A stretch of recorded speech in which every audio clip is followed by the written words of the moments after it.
been a while, folks. It has truly been so while. That's very interesting. Thank you, Tina. Wow. We'll make that happen. That's going to be interesting. Thank you so much. Good evening, everyone. Welcome. It is Lumination Sunday Night Live.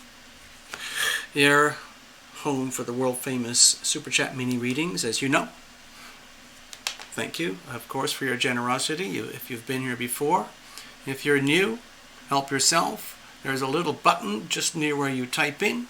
You put your SuperChat money in there, usually about $10, and then you get your reading. That's it. That's all it is, folks. Very simple.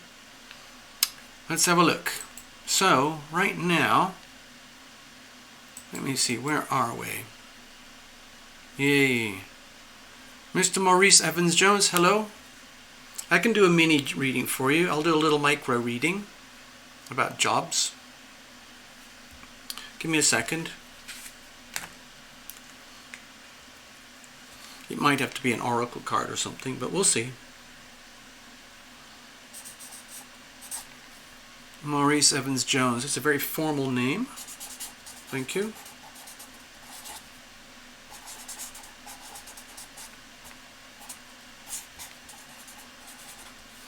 Little micro reading regarding jobs. Well, jobs is probably a big subject for a lot of people. And Tina is curious, of course, obviously, about the move. It's such a monumental experience. Tina, again, my gosh, you're being very kind. Thank you so much. Tina Miller, this is a question about move to Houston.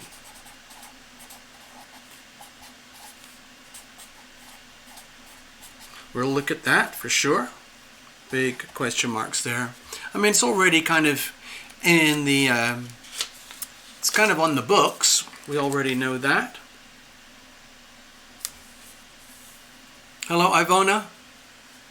Greetings, good evening. So we've already got four readings lined up. We've hardly started, so that's a good sign. I'm probably not going to be able to take too many more readings tonight. We'll see how it goes. Hello, Ivona. I hope you're cheering up a little bit after your loss. Okay. July 27th. Okay, so you've still got a few weeks to go before the actual closing. By the way, Tina, just for the record, here we are today. This is the same astrodoodle that I made a few days ago. It's about the full moon eclipse. Okay. Ivona, yes, you're here. I can assure you that you are on the screen. I see you here. Right now, as you know, we've just come out of this big eclipse here. Okay, there it is. The moon, Pluto, Jupiter, and Saturn, they all eclipsed. And the moon is here right now, tonight, over in North America. And it's opposing the Sun and Mercury over here in Cancer. So we have this huge polarity going on between the Cancer-Capricorn axis, and it is an eclipse. Okay, now if I twist this over, you will see how this is a very close semblance to a solar chart for the United States. Okay, so there's a tremendous pressure up here with Mars in Aries. What is America going to do? Okay, Aries has to do stuff. Mars in Aries must do stuff. It must succeed. It must win. So there's a massive pressure on the United States to succeed. Now, the question is, what does success look like for the United States? Okay? Anyway, that's another conversation. Hello, Maurice. So, anyway. So, let me just move on here. So right now, the pressure is diminishing over here between Mars and the Capricorn, but I think of it as a whole sign. So remember, we've got Mars in Aries here for another 6 months. It's insane. So this is going to be grinding back and forth through a retrograde for almost the rest of this year. It's going to be putting a tremendous amount of pressure on America and America's relationships with everyone else in the world. And the whole world is going to be looking at America. What is America going to do? Okay? So maybe we'll touch upon that in the group reading. Who knows? Now, tonight we have Mercury retrograde. We still have Jupiter, Saturn, Neptune, and Pluto retrograde. Okay? We still have Jupiter, Saturn, Neptune, and Pluto in retrograde. That's a lot of big, heavy retrogrades. 5 retrogrades. Mercury, Jupiter, Saturn, Neptune, and Pluto. And it's all happening at once. Everybody knows about Mercury retrograde. But what about the others? Jupiter, Saturn, Neptune, and Pluto. Those are so much deeper into our soul structure that it's going to be a slow and painful process for the next 6 months. Okay, and it's affected by this eclipse. I think the next 6 months are going to be historical for the United States, and it's going to affect the rest of the world. Okay? So, let's have a look. Hold on, I'm getting a little bit shaky over here. Sorry, things are wobbling. It's not an earthquake, it's just natural tremors.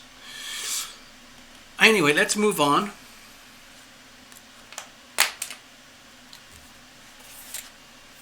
By the way, you know what? Let me introduce myself. Hey, Gabby. Good evening. Tina, the eclipse is around the 24-degree mark. Well, it's kind of mixed up, actually. The eclipse happened over there late last night, kind of like at the 18-degree mark. But as far as I'm concerned, here at Tarot Illumination, it's going to go on through the rest of the day. Because the sun is over here at about 18 degrees right now, something like that. So it's a wide sweeping kind of eclipse. The energy is still here with us, even though technically it's already just passed a few hours ago. You know. Here's what I was going to say. Give me a second here.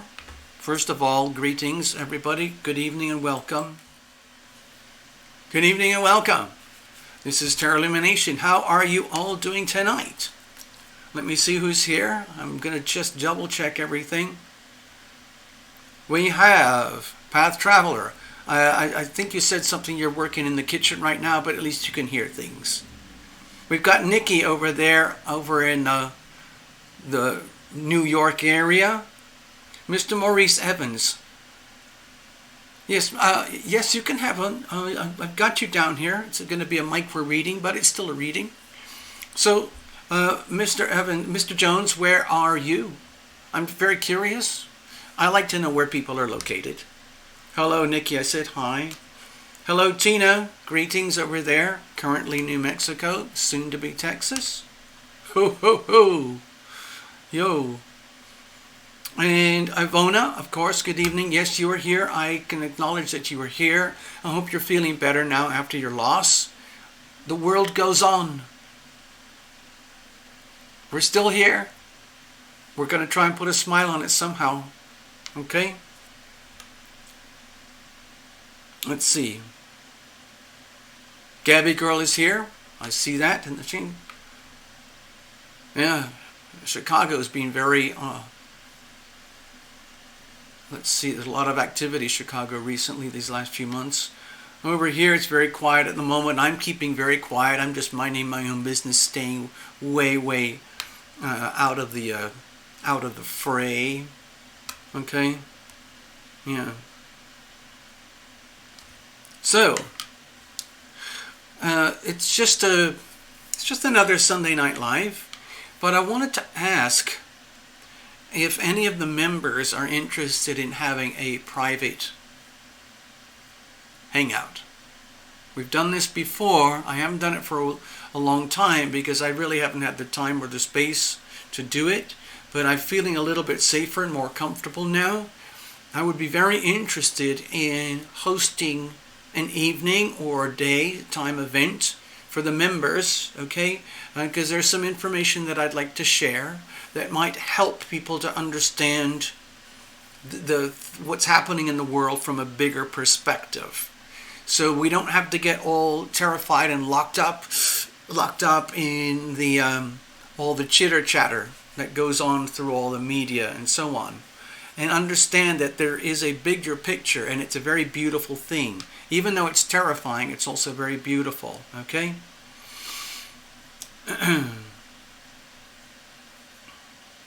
So if anyone's interested, what I'll probably do is I'll put out a notice through the Patreon members page, but I'll also put a notice through the new direct email to everybody who's subscribed, okay? And then we'll figure that out, and we'll try and set up a date. But I just wanted to let people know that I'd be very interested in having a private hangout through the Tarot Illumination system, where we can basically meet. It would be, we would all be on camera, okay? You don't have to be, but typically when we've done it before, we're all on camera. We can hear each other clearly. We can speak to each other very clearly. It's a very common thing that people have been doing since the lockdown anyway. Tarot Illumination's been doing it for several years, but now it's very common, okay? So Nikki's up for it. Okay, that's good. That's a start.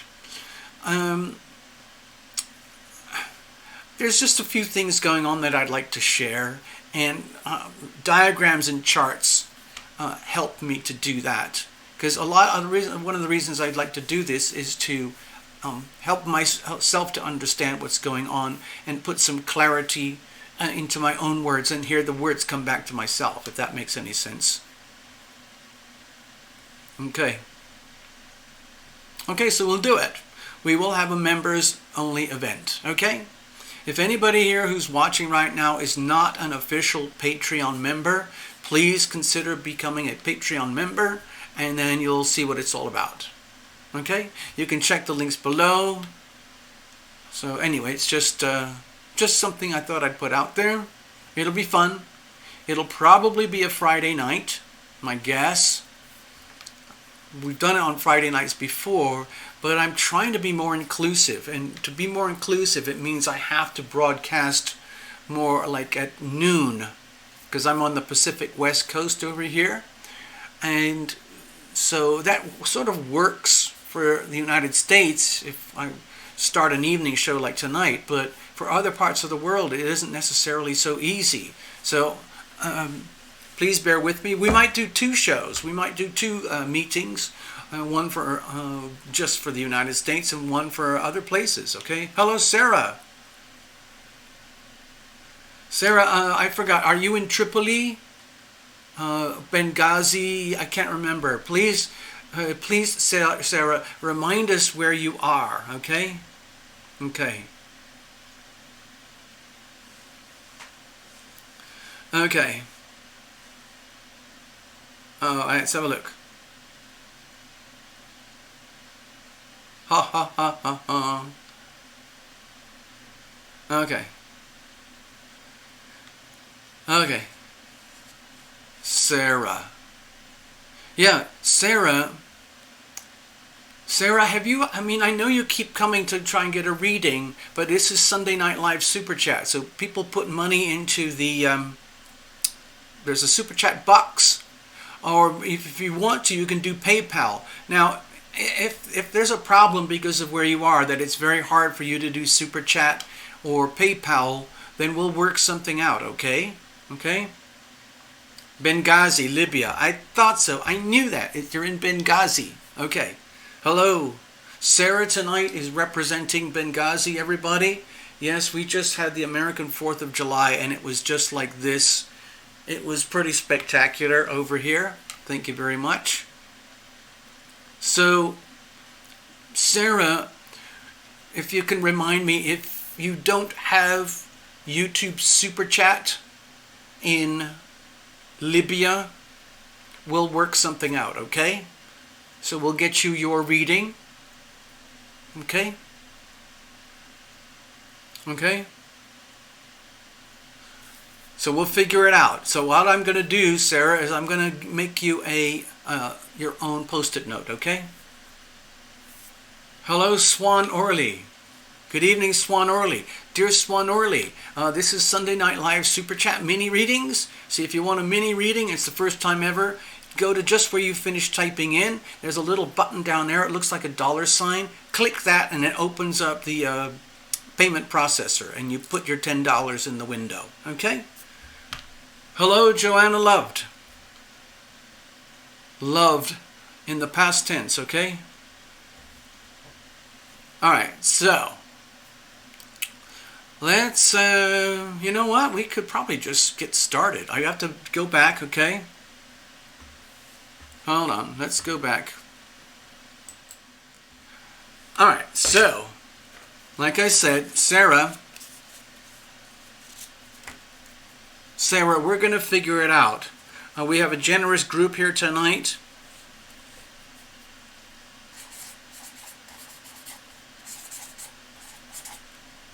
Okay. So we'll find a way to get you covered. Yeah, it says it's not available. So maybe we'll figure out something with PayPal later on, or Sarah, here's what I suggest. You can get onto YouTube, so you can get onto Tarot Illumination. Please, I invite you to go to tarotillumination.com. Okay, and have a look around and let me know, when you have some time, let me know if you can do PayPal from Libya. If not, we'll figure something else out, okay? So anyway, you're going to get your reading. There you go. Yes. So Swan, it looks like you might be the first time here. If you want a Super Chat mini reading, check in, let everybody know who you are, where you are, and just introduce yourselves, chat amongst yourselves. And if you want to, you activate the Super Chat thing, and then you get your own magic post-it note, and it goes over here, and then you get your reading. So right now, tonight, we've already got a good start. And look at that. Look, Sarah, look. Sarah, look. Look at that. Look at that. You just got a pay it forward deal from Path Traveler. So we can thank Path Traveler. Thank you, Path Traveler. I'm just going to make a note here. That was very kind, Path. Very kind. You see, Sarah, you get your reading anyway. Oh, thank you, Nikki. Yes, you're brilliant. And if somebody wants to do it directly and they don't want to bother with the YouTube, Google Super Chat thing, if you want to, you can put, this is TL's PayPal email. You can send money here. Ah, that's cool. Hello, Precious. I see you. So if somebody wants to send money directly, they can do it this way. A little book about at yahoo.com. So there you go. Thanks, Nikki. That was a really good idea. So if anybody wants to, if you want to, you can do this. A little book about at Yahoo for Tarot Illuminations PayPal. That works. Thank you very, very much. We've actually done this before with a few clients. Thank you. Anyway. Oh, hello, Brittany. Awesome newsletter today. Thank you, Brittany. Wow. I'm glad you appreciate that. So, I always want to say something. I've been feeling so Brittany, thank you for that. I've been very very concerned about things lately, and I decided I have to start voicing some of my own opinions. You have to remember, I'm not a professional blogger, I'm not a professional politician or journalist, I don't have any degrees, I don't have any certifications in anything, I'm not peer-reviewed, I don't have anything like that. I was just voicing my opinions, okay? So thank you, I'm glad you enjoyed that, Brittany. By the way, Brittany, what Brittany is talking about there is the Tarot Illumination newsletter. I now have a place, if you want to, you can go to tarotillumination.com and you can subscribe directly to the Tarot Illumination newsletter. And every now and again I put out something when I feel I have to share, okay? And it's much simpler, it's much better than the channel notification systems because it goes direct to you. No funny filterings through the platform, okay?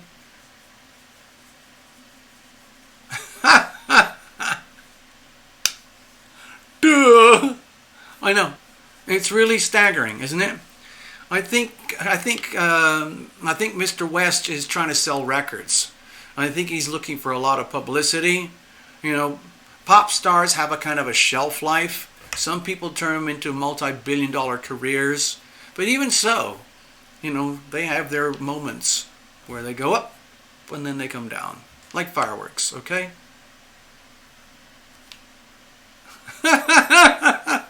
Thank you, Gabby. I saw that. I saw their notes.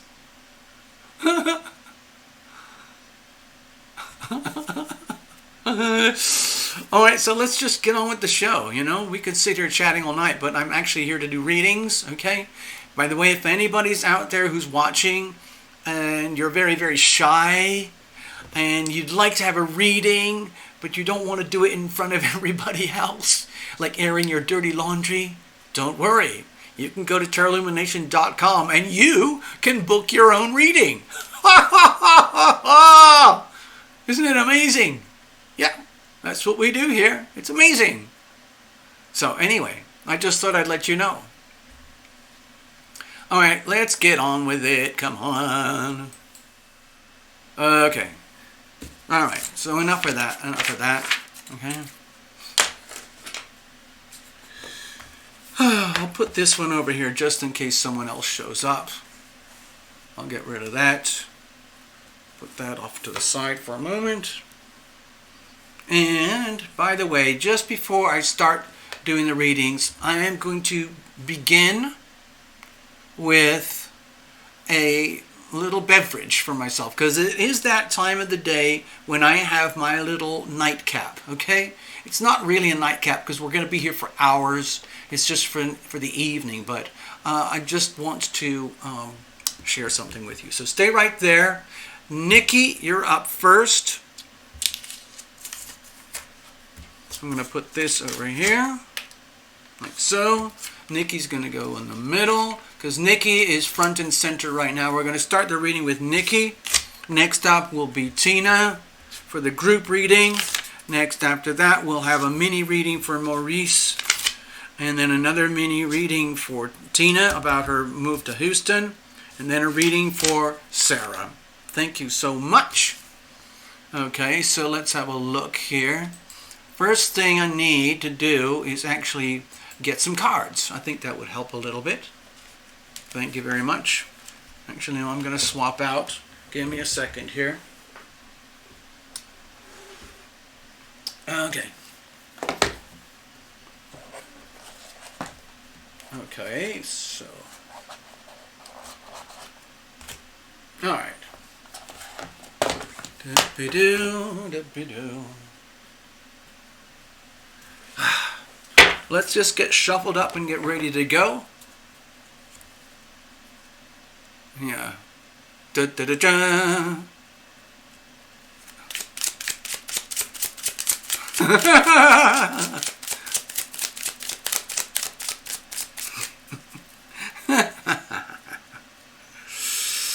Actually, I'm gonna voice something in a moment, or maybe I should save it for the private meeting. And I'll just share it right now because it's just kind of outrageous too. But you know how pop stars, they love the fame, okay? They can't help it. I was a wannabe pop star myself.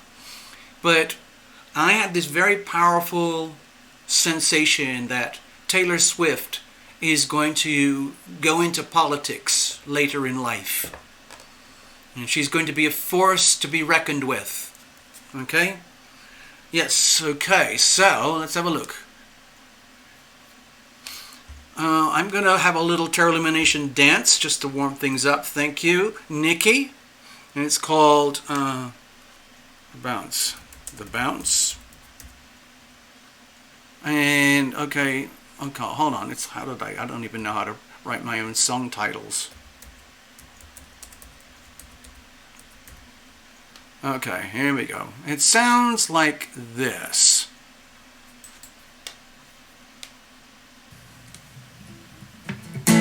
This is called The Bounce.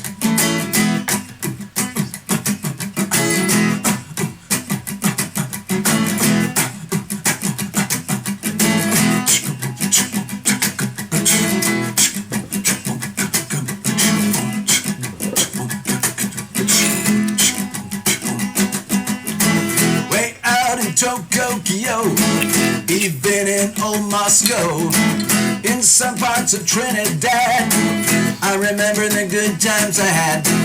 All along the Great Wall of China, on the decks of ocean liners, with the Incas up in the Andes, way out in Los Angeles. Let's bounce. Let's bounce. Let's bounce. Let's bounce.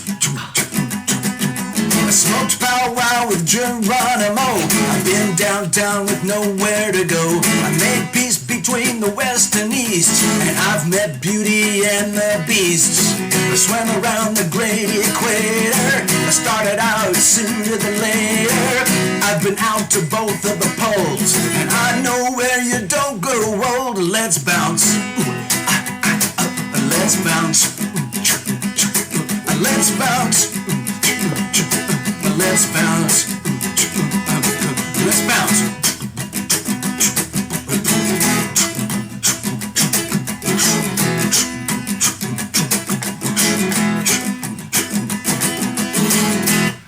So there, yeah. Yeah. Got the Yeah. That's just a typical day, tarot illumination doing workouts.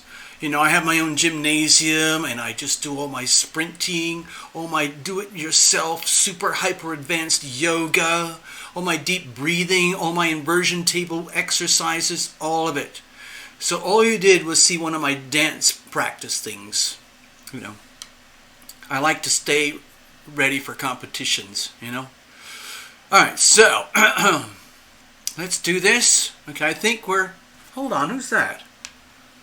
1, 2, 3. Wait a minute. 1, 2, 3. I know 1, 2, 3. As far as I remember, 1, 2, 3. Are you the daughter of Mona? Did I get that correct? Just reminding, if I'm wrong, please remind everybody who you are, because I know you've been here before. It might have been a year or so, but I know you've been here before. Hello, 1, 2, 3. Please remind everybody. Please remind me, okay? Cheers and welcome, everybody. It's Tarot Illumination Sunday Night Live. Woo! It's not bad if I say so myself. It's your birthday? Okay. I guess, oh God, I know what's going to happen now. You're going to ask for a free birthday reading, right? God, it's so freaking obvious. I know certain people who have fictional birthdays. Some people have multiple fictional birthdays so they can get lots of free stuff.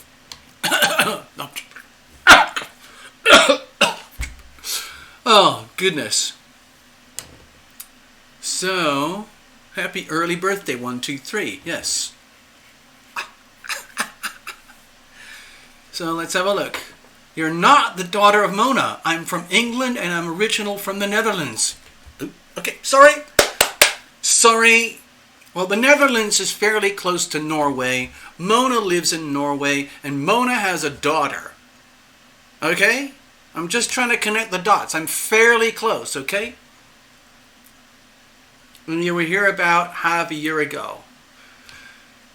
You're from England, but originally from the Netherlands. Okay, got it. I can picture that completely, okay? Don't worry. Thank you very much. Okay, at least we know where we are now. So are you in England right now? It must be, what, 3 or 4 o'clock in the morning? What? Huh? Oh, by the way, 1, 2, 3, if you're not used to it, Nikki happens to be a psychic medium, so get used to it. Anything can happen on this show. We probably have several other readers on this show. That's normal. So if we get visitations from cats, dogs, other pets, your invisible friends, that's also part of the show, okay? A lot of this is unscripted, just so that you know. You do your own readings for yourself now. Okay. Okay. All right, let's get back to work. Here we go. All right, Nikki, so what's going on? Let's have a look. I just want to scroll through something here with the notes. Give me a second. Okay, so we're just going to have fun, all right, Nikki? We're going to make this super, super fun. Super fun. All right, hold on. Here we go. I know you. I know you. I know you. 1, 2, 3.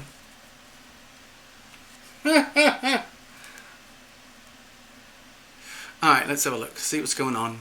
Thank you, Gabby. Oh, you do your own readings. Okay, that's cool. Thank God. Oh, I don't have to worry now. Thank you.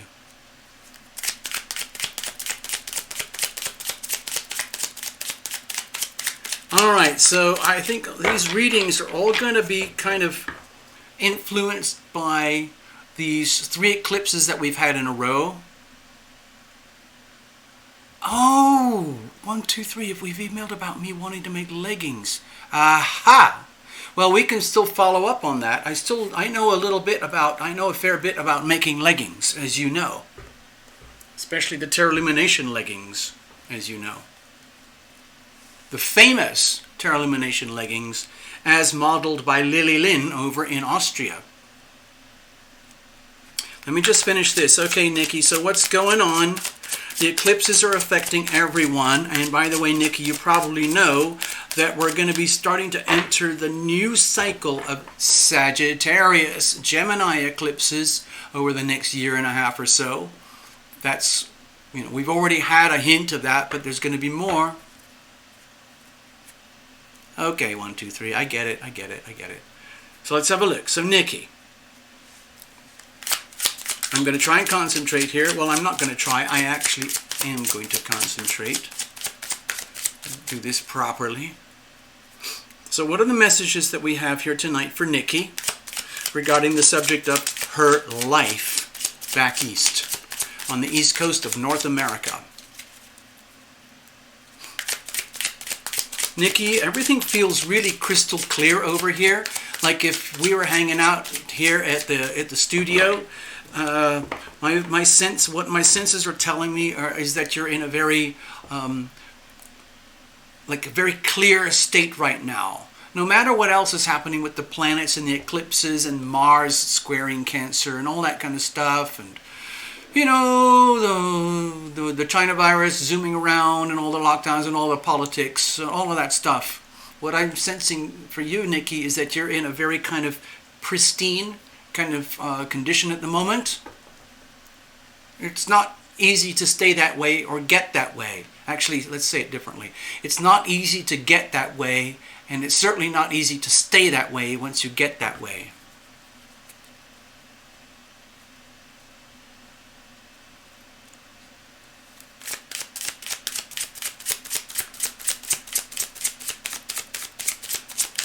See, Path Traveler is now becoming a psychic medium.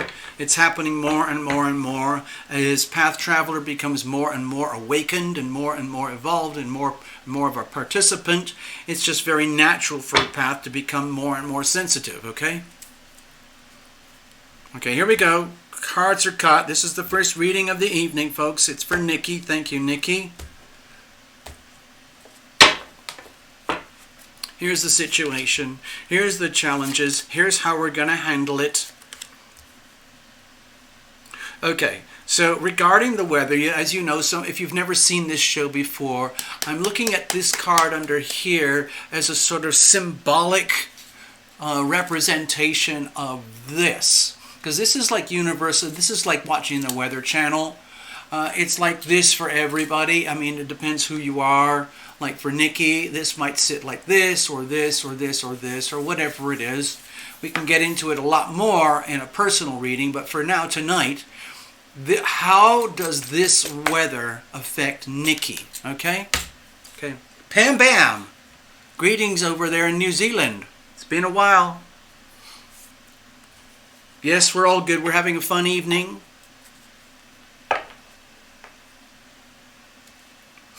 All right, let's have a look. All right, Nikki. So, back east. You've got the Eight of Swords here.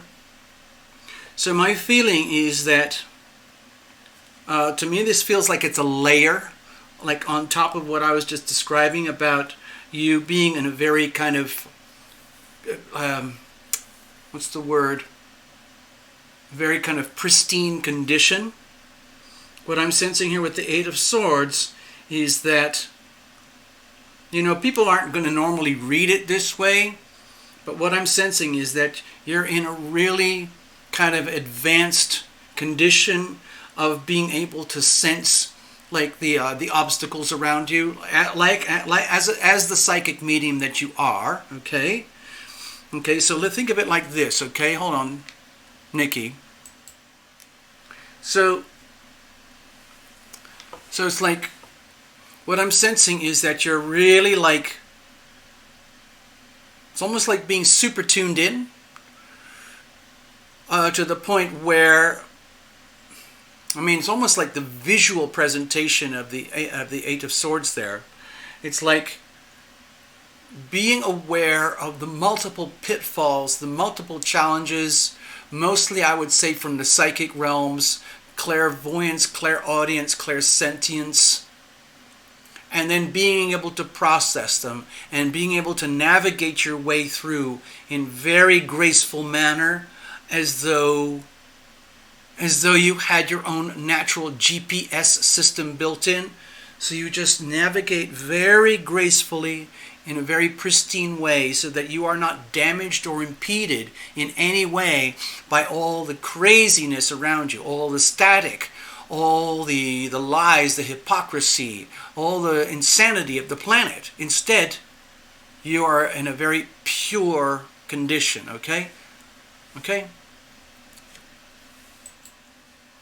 So, I'm saying that about you.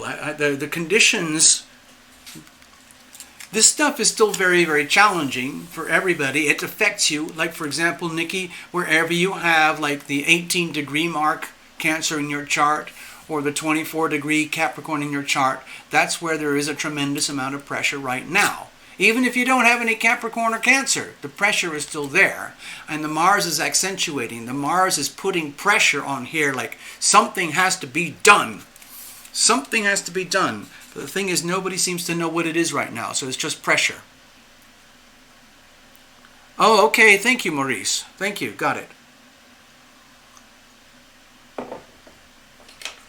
I got it. I got it. Double check. Triple check. Thank you. So, okay, in a nutshell, it feels to me like you're in a very good spot for navigating very difficult conditions. Okay? I see that. Thank you so much. Thank you, Maurice. I got it. And you're doing a really good job of navigating very challenging conditions without being disrupted yourself. Okay, now what's the situation itself? Okay. So with the Tower energy here, this looks to me like it's very beneficial. As you can see, it's very cataclysmic. There's the girl, there's the boy being blasted out of the tower. Random, spontaneous events of the universe seem to come along and just obliterate anything and everything that is irrelevant in your life. And everything apparently is reduced to rubble. But of course, it is from this rubble from which you can start new beginnings. So we've just lived through 3 big eclipses, historical eclipses across the United States. Now, they affect the individual person as well. And so wherever this happened in your life, if you are sensing that there is something going on in your life, perhaps love, relationships, housing, finance, health, spirituality, like a mind-blowing, in a way this is kind of like the Uranus energy of kablam, okay? And it just kind of obliterates anything and everything that's irrelevant to the core essence of your new life, your new beginning, because in 2 weeks from now we're going to have another Cancer new moon over here, okay? It's going to be new starts and new beginnings. Right at the very end of July, around the 21st, I think, the 20th of July, there's going to be another Cancer new moon, but it's not an eclipse, okay? So I'm just sensing that there's something kind of going on, perhaps with the home.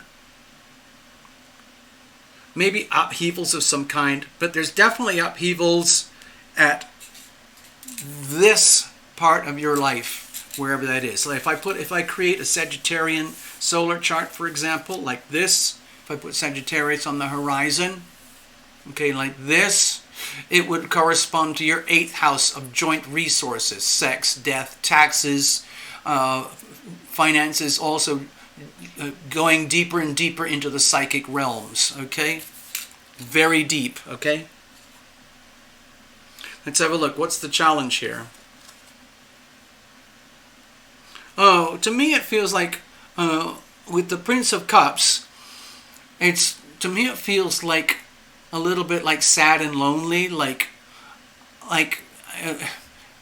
okay, there's other cards for this too, but it feels like if only this, if only that, if only that regarding my love life.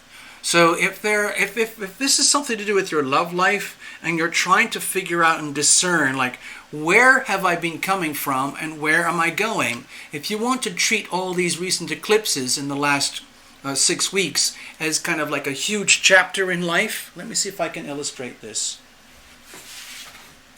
How about this, Nikki? Okay? So here we are today, but just remember, over the last 6 weeks, we've gone through 3 tumultuous eclipses in a row.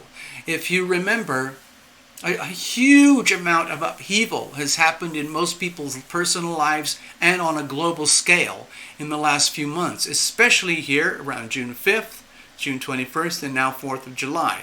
And these are eclipses, okay? And over here, you can't go backwards. So if you feel like as if you're being forced, pressured, and with no chance of going back, and it's kind of, you get this feeling like life as you knew it before, like life before the eclipses, life after the eclipses, okay? You could say that's being represented by the Tower here. I think the Tower is basically representing all of this squashed into one energy, where you have to start looking towards a new life ahead of you, without necessarily having a lot of the information that you need. And so you're going to have to you're already very tuned in, but you're going to have to stay tuned in more than ever before. And like that part of you, which is like the psychic medium, that's fine. That's fine. But to me, it feels like if there's been some kind of like an implosion at the heart center over here, especially if it comes to some kind of thing like this. Let me just put it like this. Hold on. Okay, Nick, if it's something like, does anybody love me? Like, am I not good enough for you? And on the other hand, are you not good enough for me? And you end up in these like puzzles that are sometimes very, very hard to solve. And sometimes we can be paralyzed in fear, and so we don't make any decisions. And when we don't make decisions, what happens? There's a tendency for decisions to be made for us, and then it feels like fate, okay? So it feels to me a little bit over here as though that there's this very deep fear. There's like a very, very, very deeply held fear that some kind of genuine, deep, profound, true love thing is just out of reach, just unattainable, to the point where it's just like, damn, so near yet so far. And so that could be extremely frustrating and a little bit puzzling, a little bit confusing. You can handle it, I'm sure, but it's not a very comfortable thing, okay? Let's just be honest, okay? When can I get my coins? Okay. So, let's have a look. I'm not sure how we're going to deal with this, because this might not be anything to do with coins, even though that might be what you're interested in. Hold on, did I make any notes? No, I didn't. Okay. Okay, Princess of Wands. So, my feeling here with the Princess of Wands energy is that the way to deal with your life right now is look at everything as though you're in the middle of a book, a big kind of a book, like, and you've come across a like a monumental chapter in the book, and let's just say this is the kind of the chapter that we're living through now. But you have many chapters before, and you have many chapters to come. But right now you're in the thick of it, and it feels to me that in some ways you're emotionally very tender, very vulnerable right now, perhaps because of certain expectations. There's notes coming on here on the screen about is your place listed? When can I get my coins?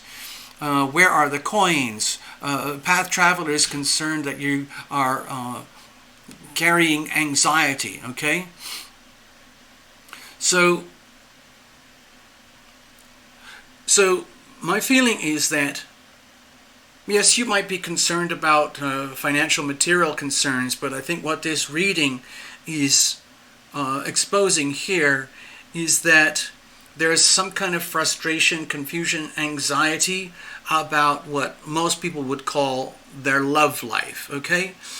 And the way to go forward, the way to handle it is to, number one, I would say, just do a little reminder from self to self. Just remind yourself, look in the mirror, and just remind yourself that, number one, I am worthy, I am deserving, I am open to receive love, money, coins, good fortune. I am ready, I am willing, I am able to receive love, money, good fortune, and so on. But I have to admit that I'm kind of innocent, because one of the things that, like, you might be a very highly advanced being, you know, when it comes to be able to do things like remote viewing and psychic mediumship and everything.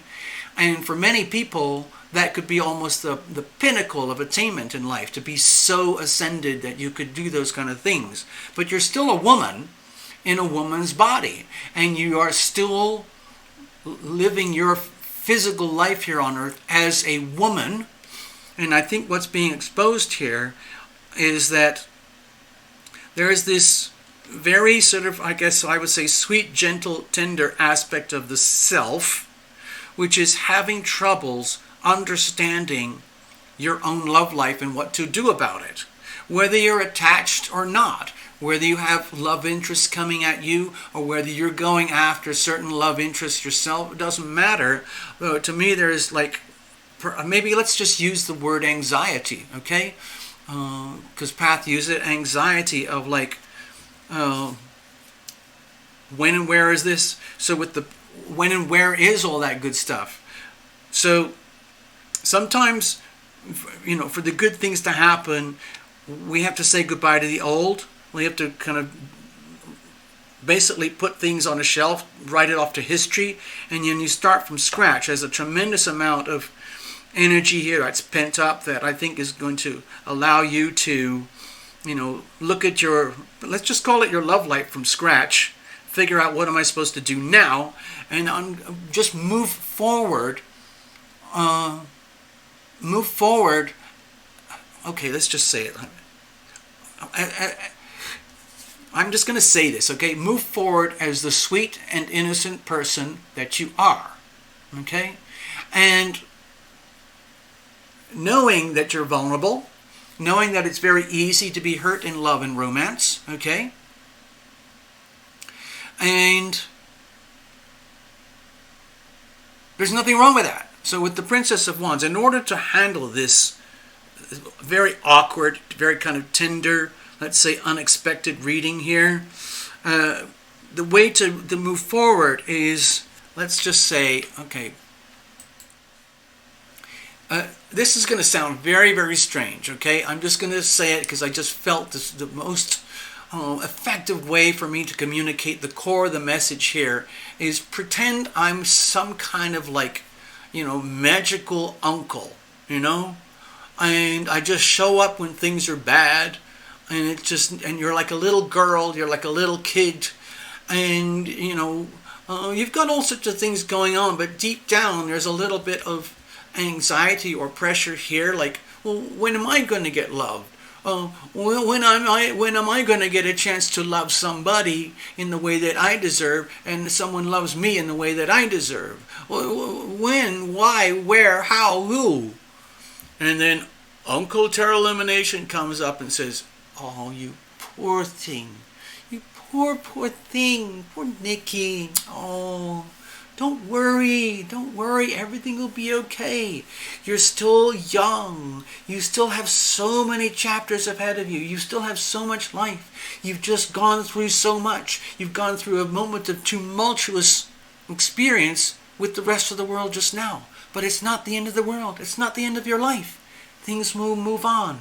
You might feel battered and scarred and shaken and devastated and very unstable right now, but it's okay, okay? You're Nikki. Don't forget that. You're young, you're beautiful, you're vibrant, you have so much. You just have to keep going, okay? You're the one who would tell me, keep going, okay? Okay. And accept your innocence, okay? Just accept there's this part of you which is naive and innocent. And sometimes you need reassurance from like your angels, your invisible guides, your magic uncles, your tarot illumination readings, your friends here on the channel, anything like that. So that like we all understand and accept you as you are, and that's okay.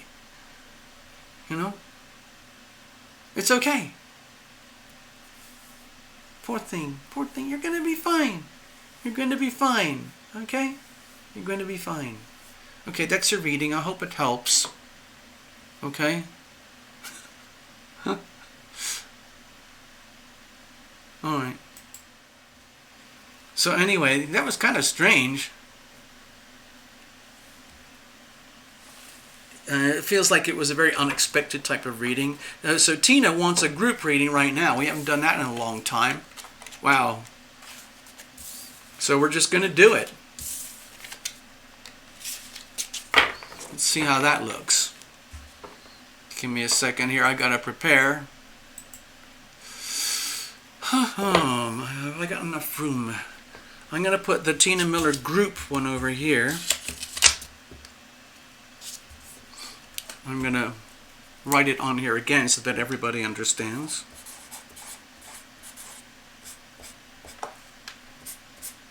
This is a group reading. This is for everybody who's here, anybody who's watching this now, and anybody who watches this the action replays, okay? No problem, Nikki. Thank you. Okay? Thank you for the support there, Path, as well, by the way. Nikki, by the way, in case people haven't figured it out yet, Nikki is often doing a lot of support work with other visitors who come to the channel, but sometimes Nikki needs support herself. Thank you very much, Path, for standing in there.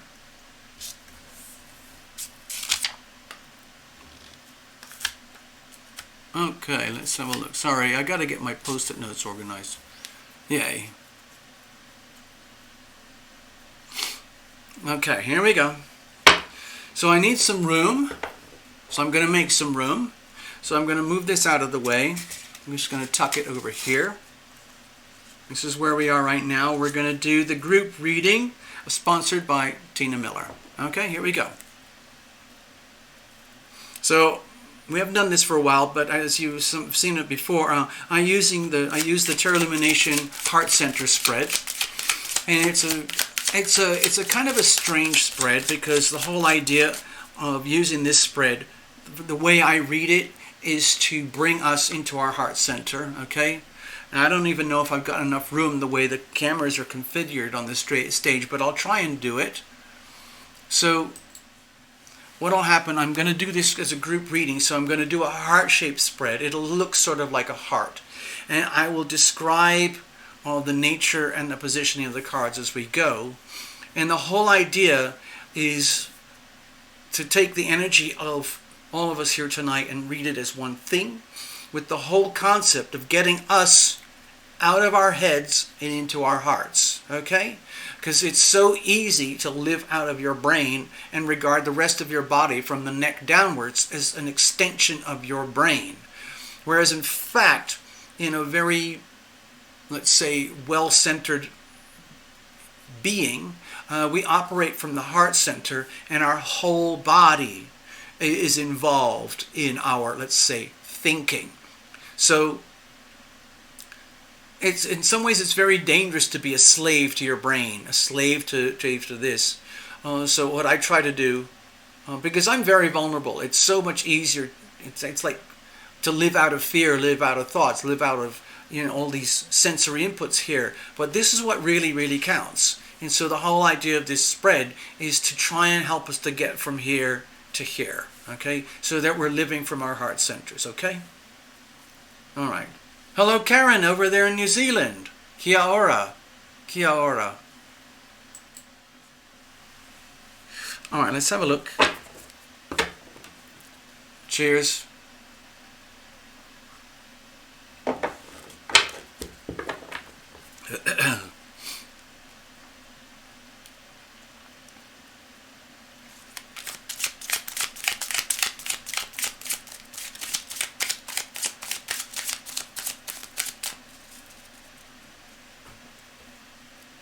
Let's have a look here. It's going to be a bit of a squeeze, but I think we can do it.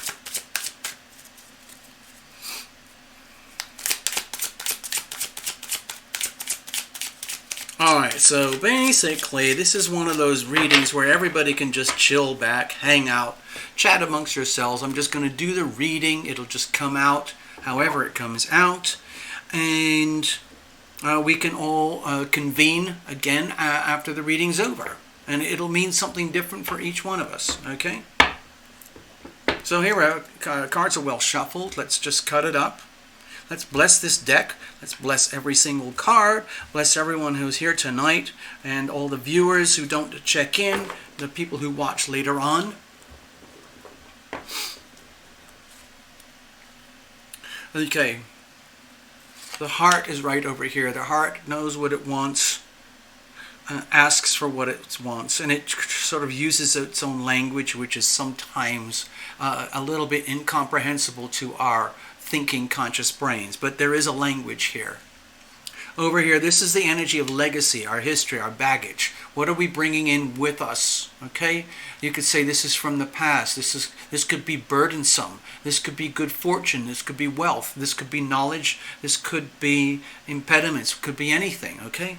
Over here is the healing power of now. This is where our power lies over here, okay?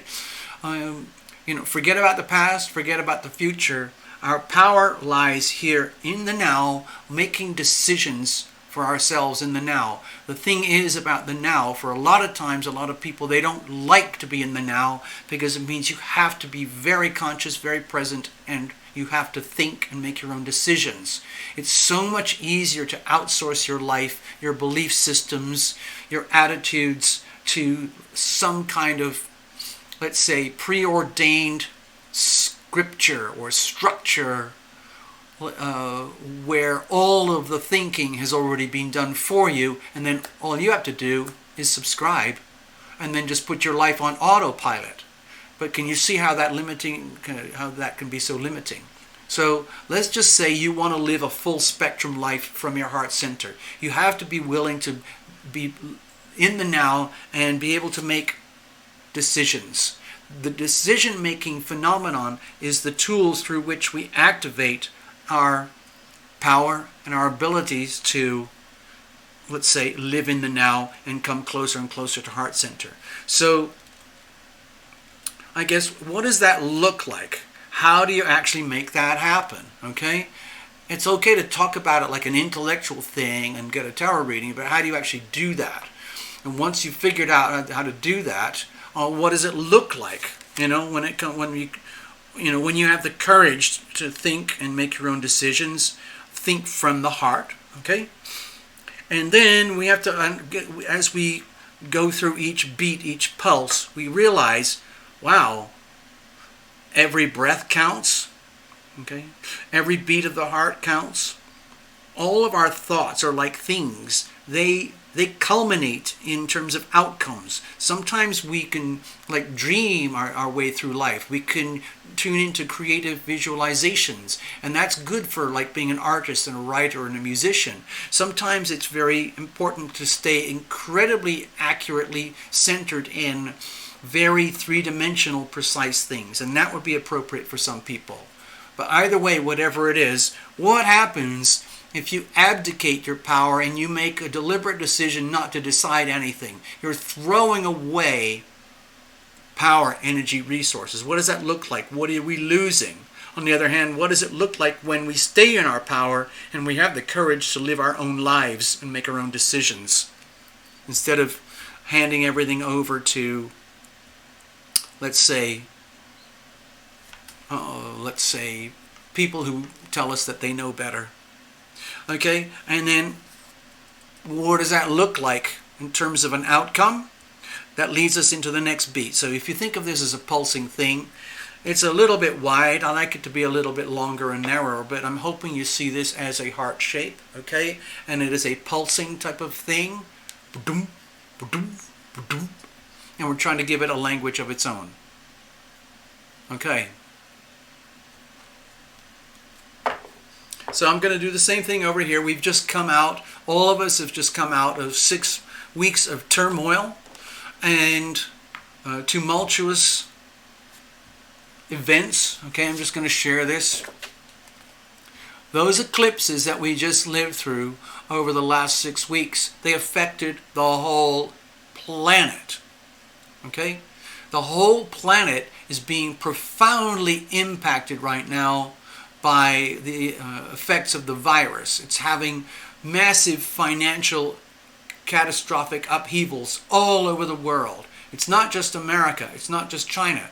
It's all over Central and South America. It's all over Africa. It's all over Southeast Asia. It's all over Europe, Western Europe, Eastern Europe, and Russia. It's all over the Middle East. It's everywhere, okay? Nobody has escaped. And it has changed the world forever. And we're not going back. Life as we knew it no longer exists. We might be able to, daydream about it.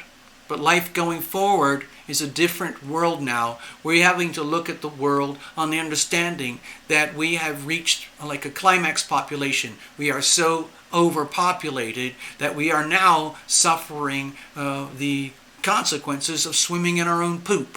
And this is what it's like. This is what it's like. So, I'm not trying to scare you people, I'm just giving you my opinions. So, the way that looks astrologically is like this, okay? This is a very tumultuous point in time for the United States. We just lived through it, and it happens to be the 4th of July as well. And the eclipse is still lingering here. And the eclipses tend to have a kind of no going back, lingers for 6 months type of energy to them. So we have to live through the rest of 2020 with like a very long aftershock from January 2020. Okay, 2020 is a monumental year. So let's have a look. The star. So there is hope. So for me, my feeling is that no matter how bad things are out there on planet Earth, up in the heavens with the stars and the planets and all of that stuff, whether you believe in astrology or not, the star is an indication that, number one, there is hope. Number two, we need to maintain hope. And we need to allow for the energy and the concept of hope to move in and through our lives. Hope, by definition, is a belief that something good is coming our way, even though we have no proof and no facts to back it up. We live on hope. We have hope. There is hope for humanity. There is hope for each individual. A lot of people aren't going to make it. There are a lot of people who are going to suffer very, very badly and who've already suffered very badly, and it's going to continue. But as a population in humanity, we keep going anyway. So the heart center is talking. Here it is. What is it saying here? Okay, the Ten of Pentacles here. My feeling is like this is a card of rich, rich abundance. And my feeling here is that my job as your reader tonight, thank you Tina for buying this reading, is to remind everybody about the attitude of gratitude. Please, like for example, consider how fortunate you are just to be able to hang out on this show. To hang out on this show, it means you have electricity, a computer, a smartphone, the ability to manage your social media, and enough of a kind of psychic, spiritual, mental, heartfelt curiosity just to hang out here. And from my perspective, I'm suggesting that everyone, because even though I might feel sad and grumble at times, in many ways I feel that I am incredibly blessed, okay? I have so much that some people don't have. Remember, we have 7.7 billion people on Earth.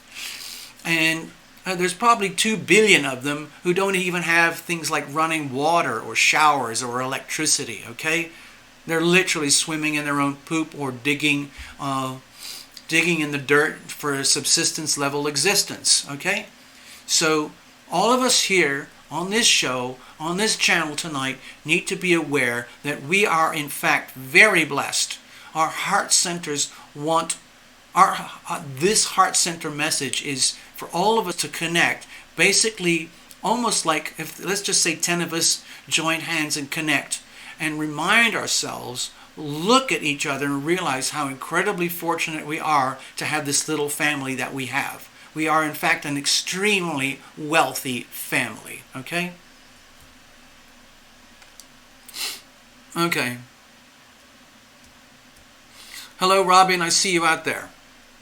So, in a nutshell, the heart is saying, please, everybody who is watching this video, whether you're live or you see it later, be aware of how incredibly fortunate you really are, despite the chaos, despite the mayhem, okay? Despite the virus. So what are we bringing in with us? Okay? Well, this is not a surprise. This is a global phenomenon right now. The whole of planet Earth, humanity, human species, Homo sapiens, is convulsing. This is a historical year. 2020 is a historical year unlike anything else in human history. Okay? I'm not kidding. And there are so many aspects of human life, human experience that are imploding and collapsing in order for the next chapter to unfold. And the next chapters cannot unfold without the total demolition and destruction of anything and everything that is fake. Okay? So a lot of that is happening in the global financial markets, okay? And that affects all of us, okay? It's affecting every single one of us in one way or another. Maybe you lost your job. Maybe you lost 30% of your retirement account. Maybe you've gone bankrupt. Maybe you don't have a workplace anymore. Maybe all sorts of horrible things have happened. But you're still lucky. We're still lucky, okay? This is normal. This is part of evolution. Okay, the tower is a natural step through evolution. I would even say this represents the 3 eclipses in a row. These last 6 weeks, especially across America, well, actually with every country on earth, has been tumultuous. Massive institutional concepts have collapsed, making way for the new.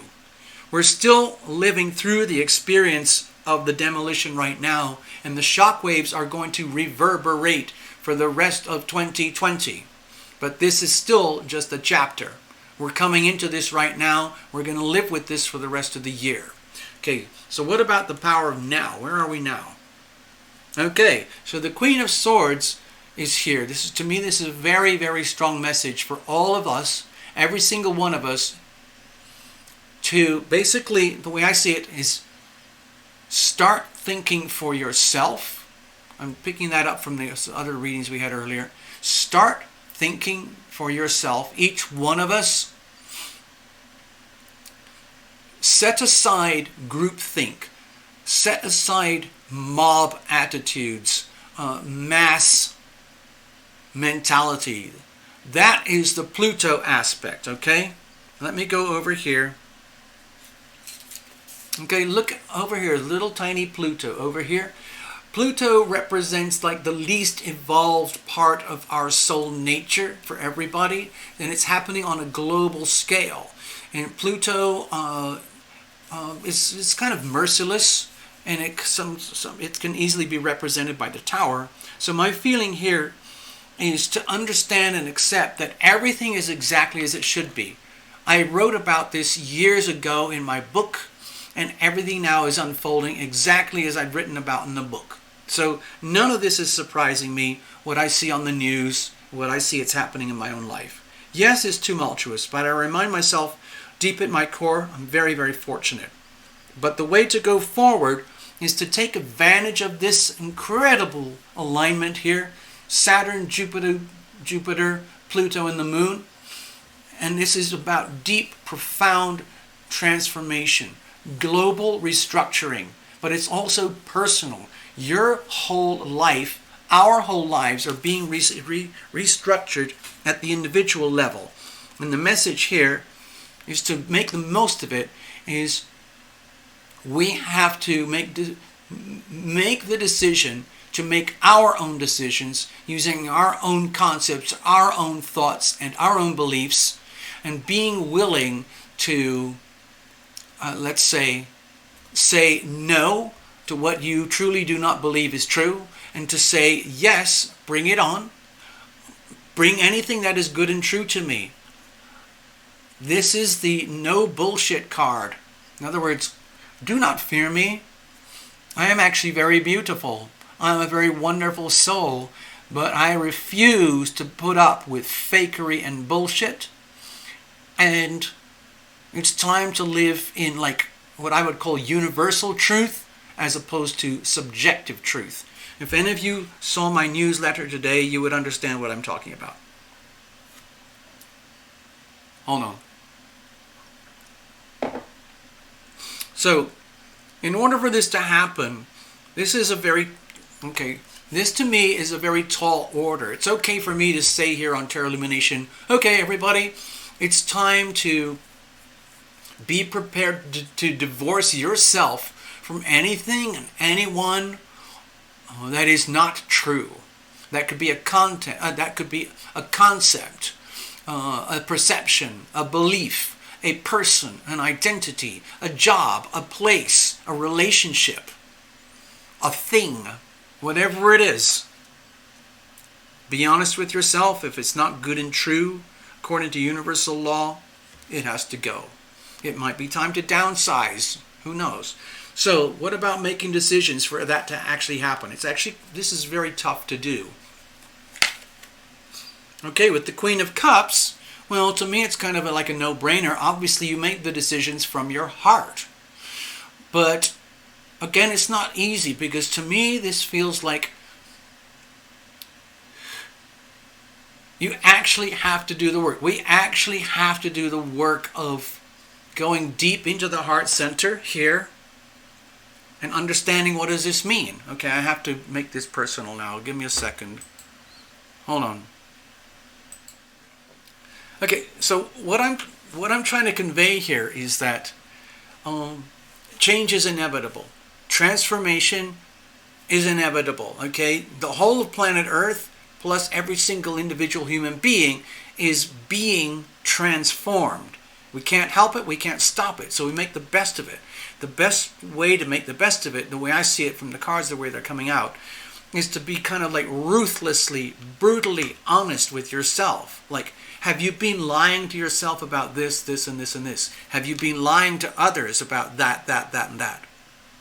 Just, to go along, to get along. Or because of convention, or because of your upbringing, or because of wanting to fit in with your so-called peers. What is actually true for you? What do you know to be true? Okay? Unequivocal truth. And then once you know that, which can take some deep heart, soul searching, then you make your decision from that position. You say goodbye to all that nonsense and you come from here. So it means basically invoking a deep resolve to make your decisions from here, knowing you have the right and the ability and the duty to do so. Okay? Now let me go back. I'm going to keep going, because we got to keep going. On the other hand, I need another beverage. Stay right there.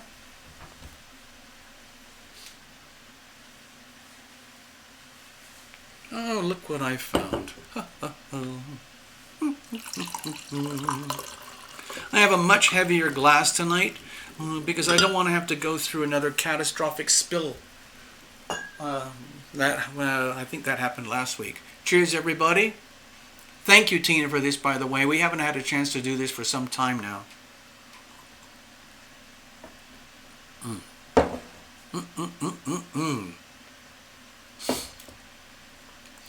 Okay, so I hope you understood the message here. The thing is, how do we do this?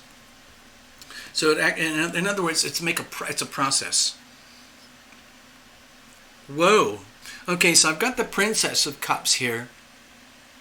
So, to me, it feels like... Well, let me just show you this again, okay? So this is very sweet, kind, innocent, very loving type of energy. But it feels to me, because this is in a position of like, well, so, okay, Termination, what's the process? How does this actually work? It's fine for you to talk about it, but how does it actually work? So, with the Princess of Cups here, how do we actually make this happen? So just pretend that everything I just talked about, with the Ten of Pentacles and the Tower, and then Queen of Swords, and then the Queen of Cups to get through the decision-making process. And how do we do that? Everything that I talked about is, let's say, that's academic. It's as though I'm some kind of mad professor and I'm giving you a lecture. And then I say, okay, well, that's fine for a lecture, but how do we do this in real life? Okay? Number one, we understand everything that I just talked about. Let's just say that's how it is. And then we come back to a point of innocence on the understanding that, we come in with the best of intentions, like the Princess of Cups. It's very sweet and pure energy. Comes with the best of intentions on the understanding that they don't necessarily really know what they're doing or how they're doing it or why. All that they know is that they have to come from love. They have to come from the heart center, so that's what they're going to do, knowing that they don't know everything, knowing that we're still going to make mistakes, knowing that we're still heading into the unknown and that we're going to still evolve, but you come from here anyway, okay? Just because you might be frightened that you're not living up to your most optimal self in terms of academic theory, you keep going anyway. You give it your best shot anyway, but you come from love, okay? We're all going to make mistakes. We're going to keep going, and we're going to make mistakes and more and more and more mistakes. And we keep going anyway. That's it. So, let's keep going.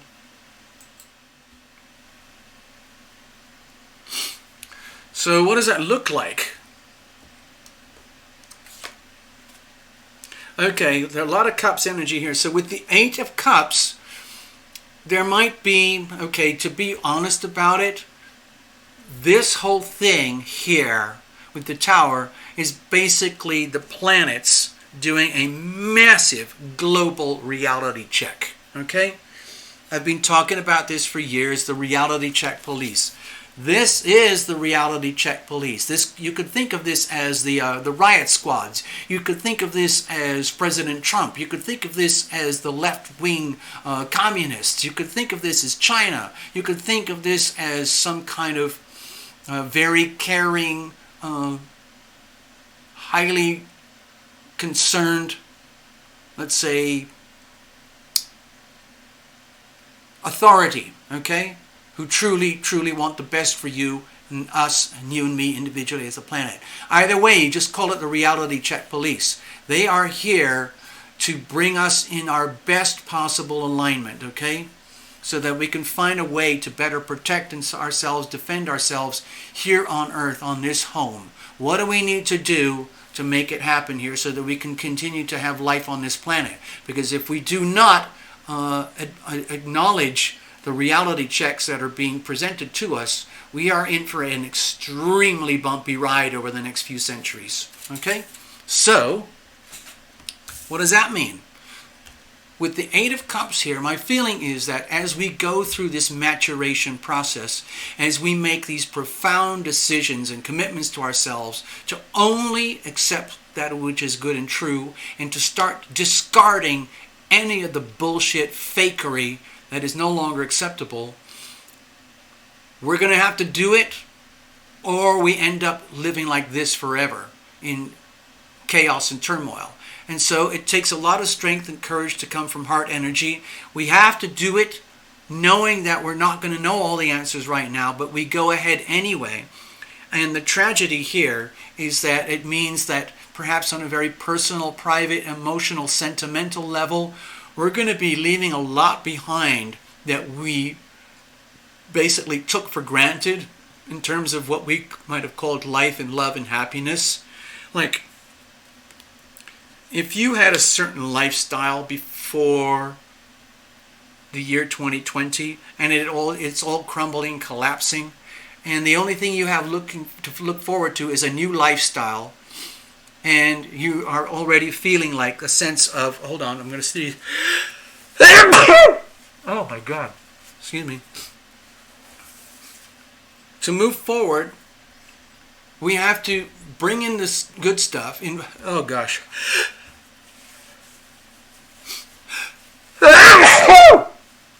Oh my gosh, wow. So going forward, it's on the understanding that we're not going to look back. I think a lot of this relates to the eclipses here. We're going to be leaving behind so much that we thought was valuable, so much that we thought we loved, so much that we thought loved us, and it's just history, okay? We're going to be moving into the unknown, and it's a spiritual journey. It is part of our evolution, our growth, our adaptation, our need to change. Oh, whoa. Wow. And we go forward. In other words, we need to go forward. When we do what we have to do here, when we see this as a process, when we understand how fortunate we are to actually be witnessing this epochal time in human history, we're going to be leaving behind a whole way of human life that is no longer acceptable. There's a lot of redundancy. We still have 6 months of retrogrades, okay?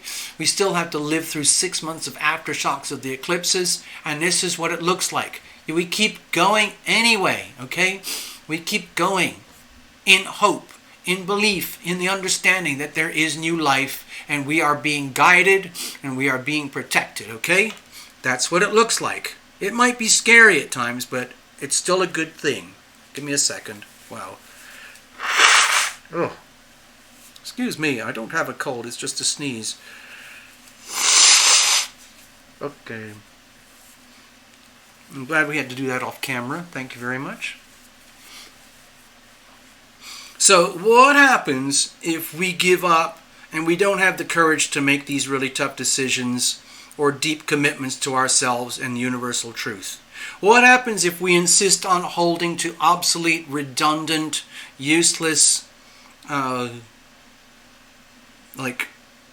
corrupted, unethical ways of life and being? How are we going to stand up, to the oppression? How are we going to stand up to the oppressors?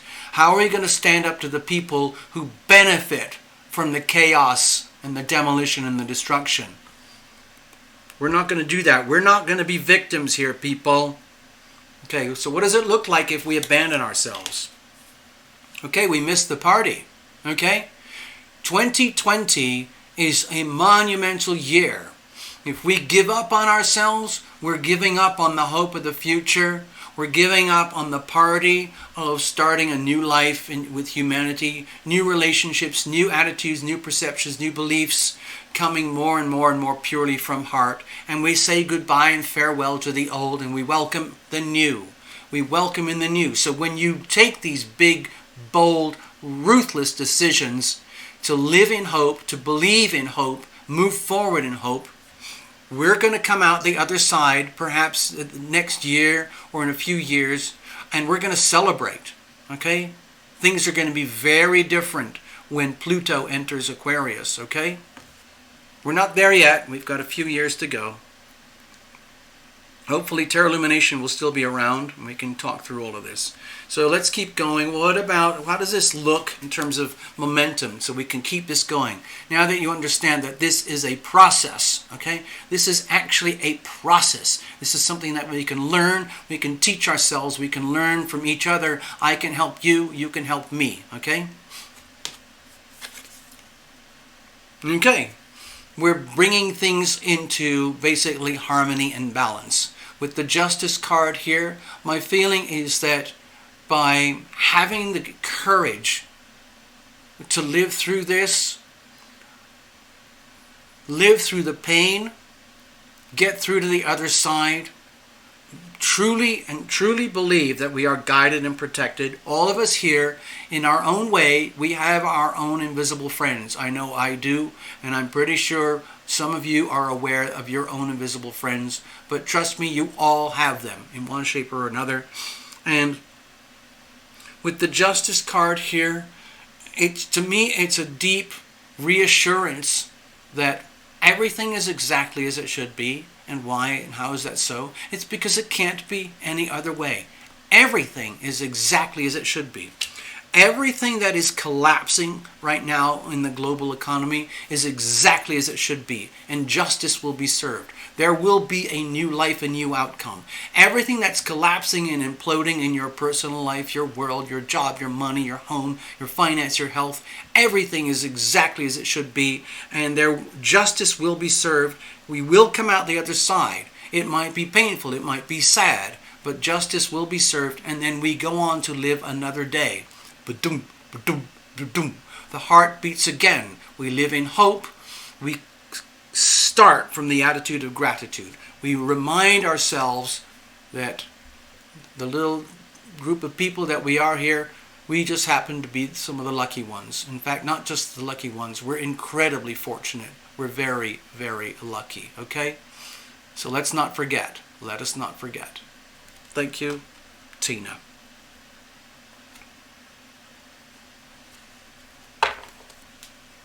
Cheers, everybody.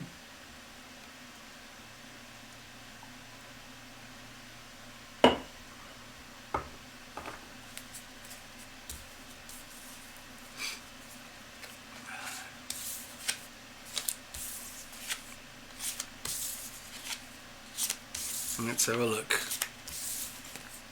I'm going to shuffle this all up, and then we're going to read from Maurice. Maurice, are you still here?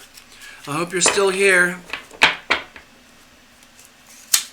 Thank you, Tina.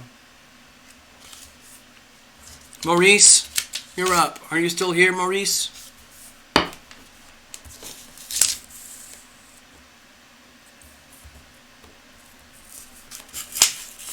I know, like if you come to the show late and you book your reading late, sometimes you have to stay here for hours before you get your reading. I'm sorry about that. Hey, Fritali. Hey, Fritali. Hey, Fritali, please remind me or send me an email or something. I've got a link for you that I think you might find very interesting. I've made a note here to the side, but we'll follow up. I've got something for you, okay?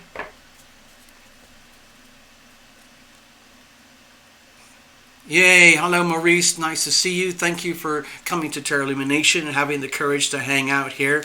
It is a public forum, okay?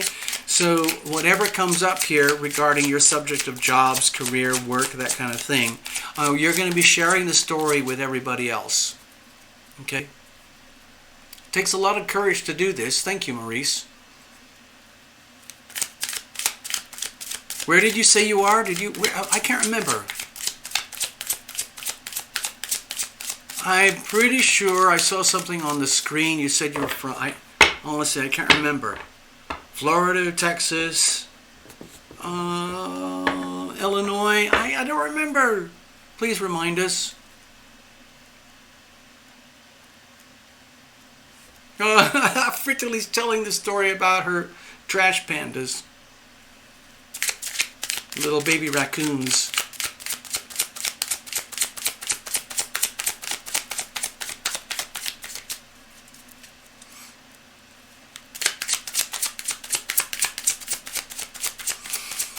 Alright, let's have a look. So gather around. Maurice, if you've never done this before, well maybe you have, I don't know, but what I'd like to do, actually, I have to tell you something, Maurice. Maurice. Maurice? I have to tell you something. As soon as I started talking about getting yourself ready for your reading, I felt that you came in here. It's like you came into the studio. And it felt like it was in a very kind of professional way, as though you were coming into like a job interview or something like that. And you're in a very, let's say, a very presentable condition. Like you're here to listen and to pay attention, and you are here to make yourself as available as possible. I not only sensed you, what I sensed was you in a very formal way. I don't know if you're a very formal person or you like things to be very, just so, but it felt to me like you were pulling up a chair and a seat to sit right in front of me in a very precise way, and almost like coming for a job interview, if that makes any sense. And I also sensed that I was like, I don't know who they are, I can't, but there's some kind of little cluster of your own invisible friends who are very close with you, not right now, and they are very concerned for you, and they're very proud of you that you are taking these very kind of weird, bold, bizarre steps to get a reading with Tarot Illumination. Okay? You don't have to tell anybody in your workplace or your future workplace that you had a reading with Tarot Illumination in order to help bring some clarity, but I'm just letting you know what I felt here. Massachusetts, okay. Also, can I ask Maurice, I know I can see a picture over there and there's maybe some kind of shirt. What I sensed was like a professional shirt of some kind. Not the one in the picture, but something that you would wear in a very professional environment. Okay?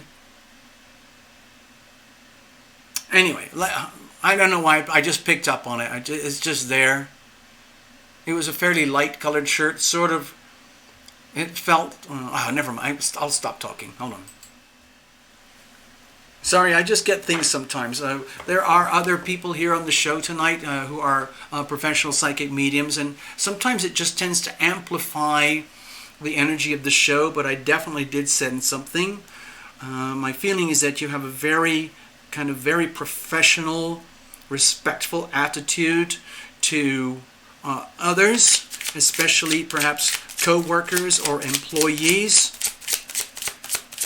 your teachers, your mentors, all of that.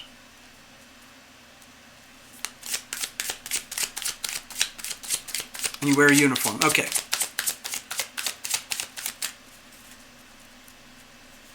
All right. So you're still making queries about the job kind of situation. So let me just see what comes up here. I'm almost done. I'm pretty much ready to go. I just like to have things just right. I don't do any jumpers, flyers. I don't do reversals. I think the cards are very beautiful just as they are. They need to be read that the way they are created. Okay, here we go. So what messages do we have here tonight for Maurice regarding things like job, work, career? Here's the situation.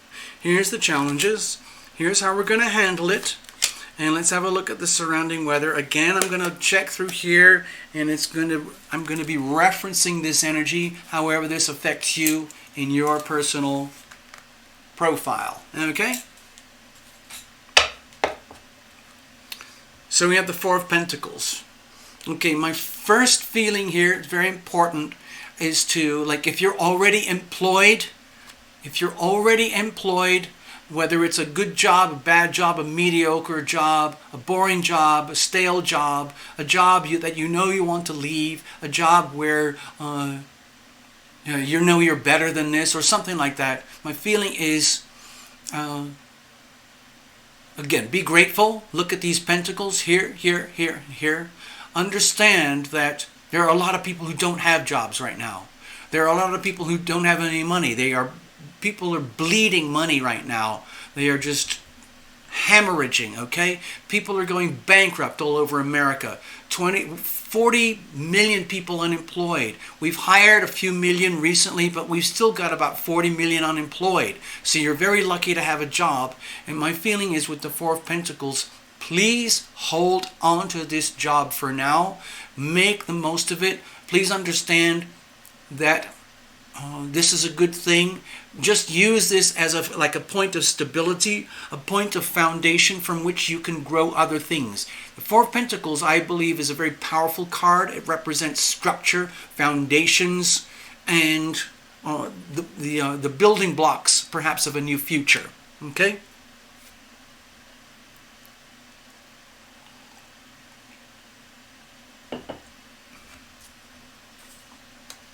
So what's the situation? We have here the Emperor. Okay, for me, there's two messages. It feels like, number one day I want to become my own boss.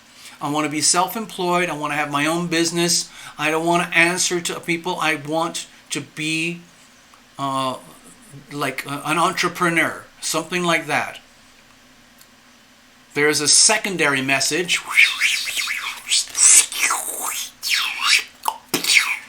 whereas you find it very difficult to take, let's say, to take orders from any kind of boss, leader, somebody who is, let's say, above you. If you do not respect them, or if you do not believe they have the rights or the credentials or the true integrity to be a genuine boss, okay? So there's a lot of energy stored up here. I think this is a lot of really pent-up energy. And I'm not saying to act on it now, just be aware that it's there, okay? Okay, let's have a look. What's the problem here? Okay, so with the Six of Cups, my feeling is that, like, there might be like family expectations that are being laid upon you that might make it difficult for you to want to, let's say, be the boss, start off on your own, maybe have a family or something. And like, what happens if I can't figure things out? What happens if I can't grow and evolve and improve my situation? Will I ever have a chance to get married and have a family? Things like that. Or to have a home and family, or find my soulmate. Something like that. In other words, it feels to me like you're placing your chances and abilities to find what I would call true love and happiness in life, like in a relationship dynamic. It's almost like you're making it's almost like you're saying, if I can't really take charge, if I can't find a way to become my real self, to get in charge, to do what I have to do, to get done what has to be done in life, so that I can achieve and succeed and win, I may never have a chance to find my soulmate, or for my soulmate to find me. So can you see how that's actually hurting yourself? Because you can still be loving and you can still be lovable without having to necessarily have the most amazing career or job or money. Okay? What I'm sensing here is that you know you have gifts and talents. You know that you have to survive the short term. You know you have to create some kind of stability and, let's say, structure for perhaps home, family, or something like that. But to me it feels like there's such a deep connection between your sense of identity is directly linked to your ability to love and be loved, okay? And that is, from my perspective as a reader, that is not necessarily so. On the other hand, if that's what you believe and that's how you are, then this is what we have to accept here. So there might be a very deep fear that this may never happen. You may never ever get the chance to experience a deeply, truly satisfying soulmate relationship, simply because you're not as awesome as you should be, or you could be, or that you want to be. So can you see how that's a little bit of a self-limiting thing? Anyway, let's see how we're going to deal with this. Okay, the Eight of Swords is here. My feeling is that let's separate this card from the rest of the reading, okay? Let's pretend this is just one reading over here, and for me to be able to understand it and translate it to you, I want to separate this thing completely. What I'm feeling here for the Eight of Swords is that the way to go forward in life right now. We've just come through these 3 tumultuous eclipses. You just arrived on this channel. I don't think you've ever been here before. You put your money straight in the pot. You trusted me. You trusted the guests and the visitors. You're having your reading in public, okay? And I might be saying things that are uncomfortable for you, but this is your reading. So with the Eight of Swords, the way to handle it is to treat all this as basically like life experience, and that you're here to hear the message that you heard tonight in a way that might not be very comfortable to you. And then what needs to happen now, the way to handle it is please take your time. To me, this Four of Pentacles is a very slow-moving energy. This is a very powerful energy, and this is very deep, heartfelt soul energy. What I'm trying to do is combine it into one thing. How do you move forward? I feel the way to move forward is take everything that is coming from this reading as something that you need to sleep on for months to come. Perhaps, 8 months. And you figure out this puzzle that's inside of you. In other words, if you have to put up with a job for another 8 months, then you do so that you can figure out the things that we are talking about here. And then every month and into next year, to me it feels like give yourself permission to basically start solving problems that were probably imposed upon you from when you were a child. Things like family conditioning, family expectations, schooling, education, training, certification, job opportunities, job expectations. Start thinking about all those things and start like peeling back the layers so that you can figure out and understand that you don't have to be a victim. You don't have to be lost. You can figure these things out. You can get to a position. In other words, if anything I said here makes sense, let's just say if you really are someone who would actually like to be your own boss, be self-employed in some way, be a private contractor or something, but you're scared that it might not work out, and if you're not successful enough, you'll never have a real chance for love. Okay? Just think about those things and start to think, well, maybe all of that is just conditioning. Okay? You don't have to be, let's say, a victim of conditioning. You can think your way through this, thought by thought. You're obviously come from the heart center energy, but it feels to me like over the next few months, you kind of have to start unraveling. Think of all the retrograde planets that are happening right now. Take advantage of all of that retrograde energy and all the eclipses.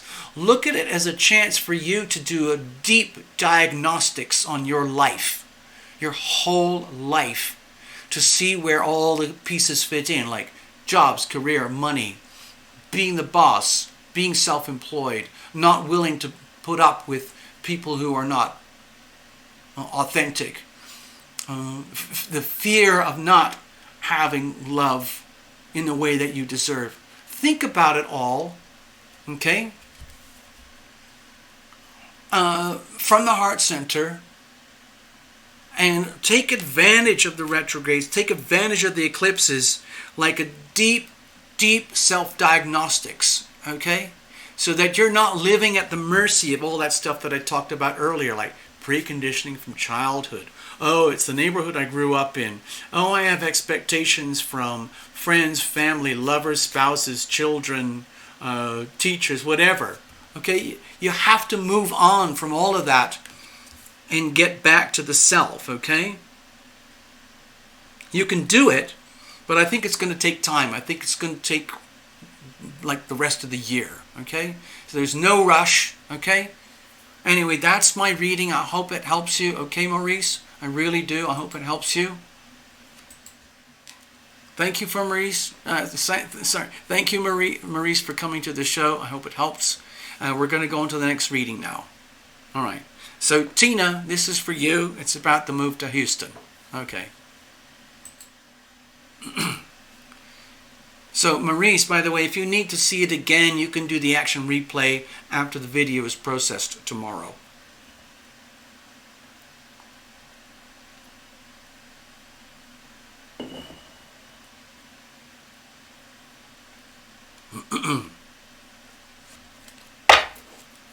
All right, Tina. We're going to have a little look about the move to Houston. I know there's a lot at stake here. It's a huge shift. It's a huge change. But I think most of us here, because you've been coming to the show regularly for years, excuse me, most of the people know that this is a big, big life change. And we all know it's for the good, but it's still a tumultuous change. Maurice, hey, hold on, I got to see Maurice's notes. Maurice says, wow, I can totally relate to this reading. Okay, that's cool, yay! You cover a lot of what I've thought and feel. Thank you. Okay, Maurice, see? You're in the right place at the right time with the right reason, with the right people. For the right purpose. Thanks, Maurice. Take care, man. I truly wish you all the best, okay? check in. Please subscribe. Go to the Tarot Illumination website, for example, tarotillumination.com, and check in and get the newsletter or become a member over at Patreon. It all helps tremendously. I need as many members as possible. Thanks, Maurice. Tell your friends. Tell your friends about Tarot Illumination. Okay, Tina, here we go. Oh, by the way, I don't really have it very well advertised on the tarotillumination.com, but I am willing to do tarot parties by remote. If anybody wants to host a tarot party, there are different ways you can do it. If you're like a super host, you can say, hey, Tarot Illumination, here's like, I want 6 mini readings for 6 friends at my Tarot Illumination tarot party. Like send me 60 or 80 or $100 or something, and we'll do the whole thing on Zoom, okay? Or if somebody wants to be a host for a tarot party, then everybody who comes to your party, they can put, 10 or 15, like $15 into the pot, and we'll host it all on Zoom, and we'll schedule it, and then you just host it. Anyway, it's just an idea. It's just something I'm willing to offer. It's a lot of work to schedule it, so I have to charge more money. It's a lot of work to schedule and organize these things. Like right now, basically, I just show up, and then whoever shows up and puts money in the pot, they get a reading. But to schedule and actually plan a tarot party, that's a whole other thing. Okay, Gabby, I see your notes. You got it. I'm going to play a song called I Am Guided. Thank you, Gabby.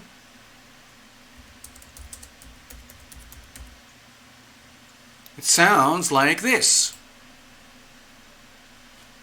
This is a Tarot Illumination song.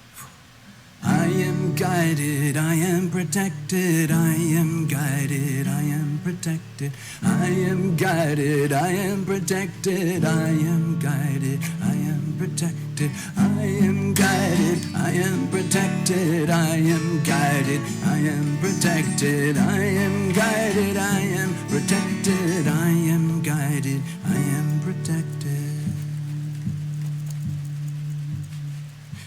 When the light of hope it fades, when all faith is blown away, when all sense of trust goes down, when a smile turns into frown, when it feels there's no relief, nothing in which to believe, desperate in woe and grief, angels come reminding me, I am guided, I am protected, I am guided, I am protected, I am guided, I am protected, I am guided, I am protected, I am guided, I am protected, I am guided, I am protected, I am guided, I am protected, I am guided, I am protected. Angels gather close to me, show me what I cannot see. Angels take me by the hand, lift me when I cannot stand. Angels lead me through the dark, soothe and tend a broken heart, laughing at the circumstance, crying while we sing and dance. I am guided, I am protected, I am guided, I am protected, I am guided, I am protected, I am guided, I am protected, I am guided, I am protected, I am guided, I am protected, I am guided, I am protected, I am guided, I am protected, I am guided, I am protected, I am guided, I am protected, I am guided, I am protected, I am guided, I am protected. Well, so there we go.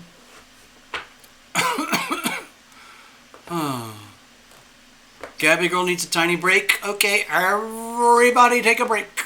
Gabby Girl needs a break, so Anyway, I'm just having a little sip on my own beverages here too, so no problem with that. Let's get set up. Okay, so Tina, I'm just going to shuffle up the deck here a little bit while Gabby goes off on her break.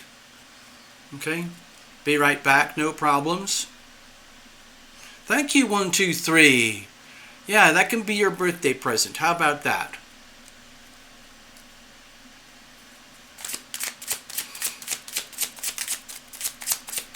I don't know if any of you were aware of it, but Terra Illumination was an aspiring pop star as a child, and I almost made it. I was one of those people who actually almost made it, but I never actually did.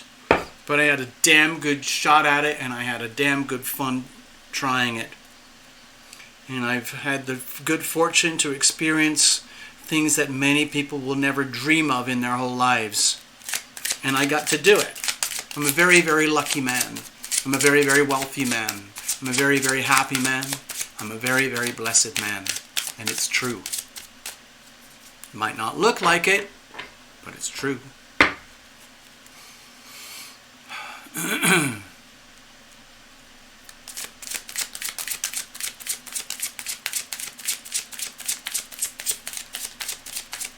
Cards are getting well shuffled.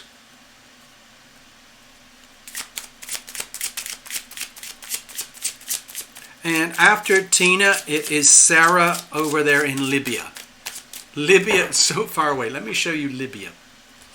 Okay, so while we're here, excuse me.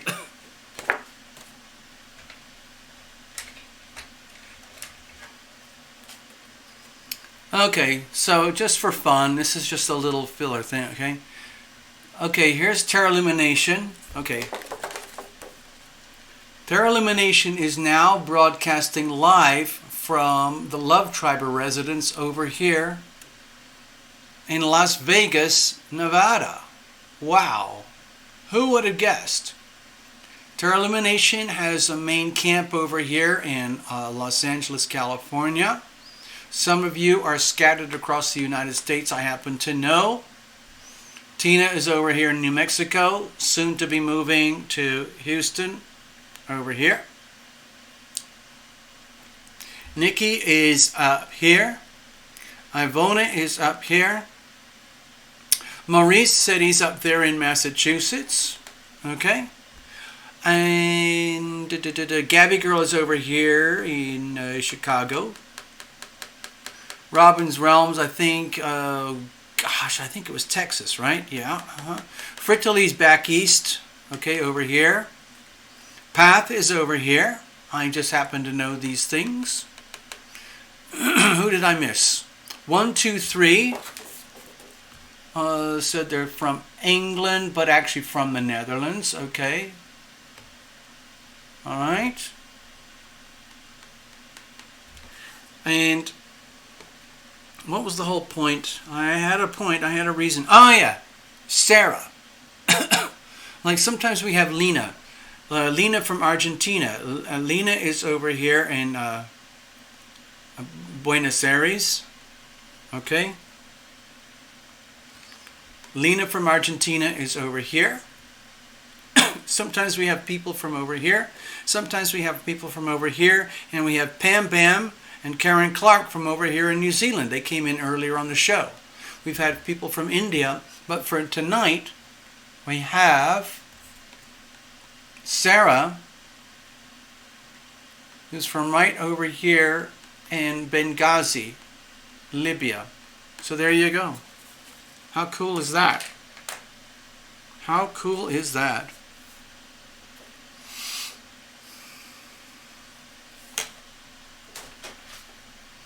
So,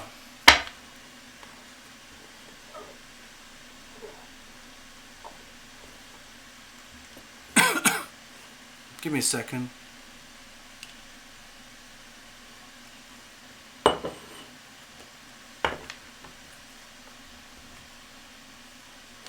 I'm going to get another refreshment top up here. We're still waiting for Gabby to come back.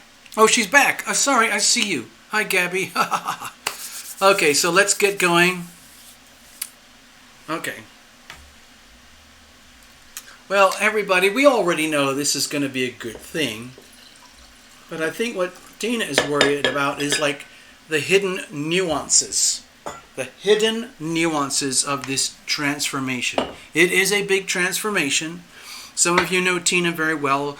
Tina does a lot of homework on, like I would call it like self-love. She's made it her business to become aware of her like astrological identity from different aspects. Tina is very active at getting multiple side readings from other readers and so on, because it helps Tina to stay in tune. Tina and Tarot Illumination work together. So it's all part of dedication, self-love, love thyself. It's one of the most important concepts here at Tarot Illumination, love thyself. One of the best things you can do is get to know yourself. Who are you really? Are you just a package or an agglomeration of reflex behaviors that have been pumped into you and conditioned into you from parents, neighborhoods, television, politicians, social media? Or do you have your own identity? Okay?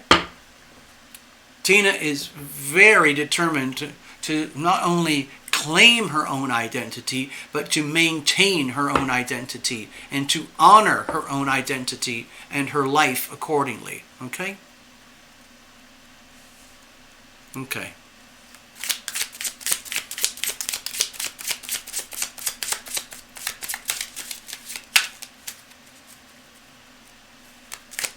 Cards are already very well shuffled. We're going to go to the last second. Okay, no problems. I'm just clearing the deck. Hi, Tina. Thank you for your very kind, generous super chats this evening. I think everybody needs to be aware that the group reading that happened tonight was courtesy of Tina. Tina's the one who paid for the whole thing for all of us to enjoy. Thank you very much. Here we go. Let's bless this deck. Bless every single card. Bless you, Tina. Bless the channel. Bless the cameras, the lights, the softwares, the electricity, the wiring, the platform, all of it. Here's the situation. Here's the challenges. Here's how we're going to handle it. Okay, now this is for the Houston move. Okay? Okay, the Six of Wands. Well, I would have to say this is good news. To me, it almost feels like they're waiting for you. You already know you are on path. Thank you, path. You already know that you're doing what you have to do. It's almost like you've got the support of the energy of the universe, of the healing power of love behind you. You are on a path of success. Now, from what I understand of your story, Tina, success for you means retribution, reconciliation, healing, reconnecting with loved ones and family in such a way that the tragedies of the past can be healed. It's like a long-term commitment. You're already a professional healer. Everybody on this channel knows that. But to me, it feels like you're taking it to the next level now, where you don't have to do what you did anymore, and you're now being supported by the universe in every possible way that is good. For you, personally, and for your immediate loved ones. Okay, so what's the situation about the move itself? Okay, so it's a little bit daunting. Let's just say, sometimes when I see this card, I think of that tightrope. I was talking with Love Triber earlier today about and she brought up the subject of the tightrope. And I don't know if you've seen that incredible movie, Tina. I think it had Bradley Cooper. I'm not sure who was the star, but it was an amazing movie. It's a true story about this fellow who he did an illegal or semi-legal tightrope walk between one skyscraper and another skyscraper. I think it was either in Chicago or New York. And it was very, very carefully planned. Okay, can you see this? I don't know if you can see it clearly from there. Hold on. Try that. Okay, so just imagine, Tina, that you are the star of this movie. And the storyline of this movie is that you have made it your business to go from here to here. And it's the same experience as if you had set up a tightrope between this skyscraper of your life now and this skyscraper of your new life ahead of you. And you already know what to do and how to do it, but that doesn't stop it being a scary thing. You already know you're going to be okay. You already know you're going to prevail. You already know that you are fully supported financially, emotionally, spiritually, and in terms of relationships. But nevertheless, it is still a daunting process to go from this life to this life. So the thing that Love Triber mentioned was, imagine the tightrope is tied between this pinnacle of the building. Okay, let it focus. And this pinnacle of the building over here. And it's very, very tight. And you're already at the halfway mark at this reading. But by the end of this reading, you're actually just past the halfway mark. And there's no going back. Okay, and it's still very scary. You've already come this far and it's very scary. And you still have, whatever it is, I think you said the end of July or August or something, but certainly later in this year, you're going to be living in Houston. It's a totally new life. There's no going back. And it's almost like, sometimes I use this card as like the hazing card. Like you're being hazed right now. You're being tested. Of course you know you're going to be okay. Like let's just say you're like this really awesome person, like with the hazing experience. You know what happens? You get approved and selected and you passed your exams to get into this new higher level of education. And you know deep down that you're going to get hazed when you get there. And the hazing is supposed to frighten you because it's the way that the universe tests you for how are you going to handle it. No one is actually trying to hurt you, but it's just mostly like the energy. Let's test Tina to see what she's made of. What is it that scares you? But it's a sense of camaraderie, okay? My feeling is deep down, you are going to be richly welcomed, and you're going to have like a rich history of your so-called past, okay?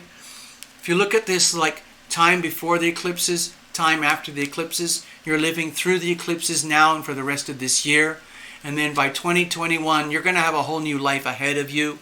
So when you get into this new life ahead of you, you have to understand you have a massive reserve of history behind you, like stories that you can tell, life that you can share, experience that is extremely valuable for you going into your new life. And everyone's going to appreciate it. Everyone is going to be like, thank you, Tina. Thank you, Tina. Welcome, Tina. Even though it's a little bit scary. So what's the problem here, obviously? Okay, so this is an Ace of Pentacles, okay? It's a card of sacred opportunity. And this wouldn't be here unless you'd earned it and you deserve it. It's very much to do with new starts and new beginnings.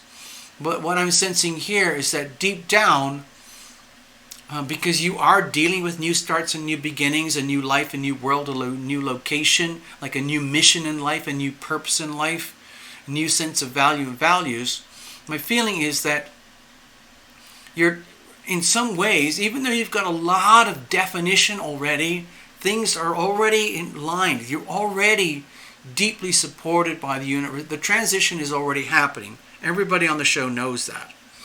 But the thing is, to me, it feels deep down, you're really not exactly sure what to do with your assets, like your time, your money, your resources, in the exact details. How am I going to optimize this, all of this stuff, so it works ultimately for the best for my loved ones, the children, the grandchildren, and for myself? So I understand that, Tina, but it also feels to me like you're putting on an unnecessarily huge burden of expectation on yourself that's not really necessary. You just happen to be, I think, one of these people who places high levels of expectation on yourself, and if you don't meet that, you deeply question yourself. So that's understandable. But there's nothing to be frightened of here, because you're already supported. So how are you going to move forward? What's it look like going ahead?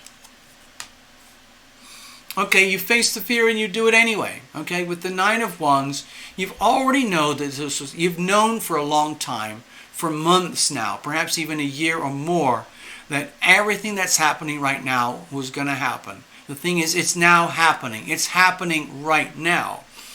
And so, in some ways, you have to accept and understand that you have created this situation for yourself. You have created this heroic mission for yourself to reconnect with your loved ones and to avenge the past, reconcile the past, heal things, move on. And it's a challenge. It's work to do. But it's also on the understanding that you can handle it. Okay? You can handle it, and you will handle it, even though you might be frightened that, I don't know if I really can. I don't know if how am I going to make best use of the resources? How am I going to do that? How am I going to do that? What's this actually going to look like? It might be that you're almost like worrying too much about the situation and not trusting enough in the fact that victory is already predetermined. It's still scary because you're not in there yet. This is very much about the fear of the unknown, and it's understandable. There's a lot of burdens and responsibilities that comes with huge resources that you bring to the equation, but you can handle it. You've set yourself up for this. You have the strength. You can handle it. You can handle pretty much anything that comes to you. When it comes to this move, no matter what challenge you face, you will overcome the challenge, no matter what it is. Financial, emotional, spiritual, something very mundane, like what am I going to do with the pets? Oh, what am I going to do with the moving services? What am I going to do with the stuff? What am I going to do with my stuff? What's it going to be like when I arrive there? How am I going to deal with the logistics? How am I going to deal with all of that? It's all going to be okay. It's going to be a challenge, no question about it, because it's a huge life change, but you're going to be okay. You're going to deal with it because it's already set up. It's already preordained, and you're going to be fine. You are being tested. You do have the resources. You're scared a little bit, but it's okay. You're going to be more than fine.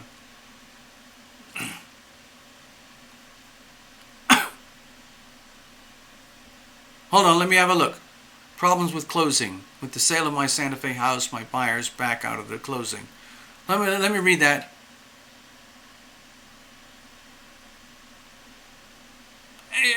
Tina, with the notes here, is that a fear or is that a fact?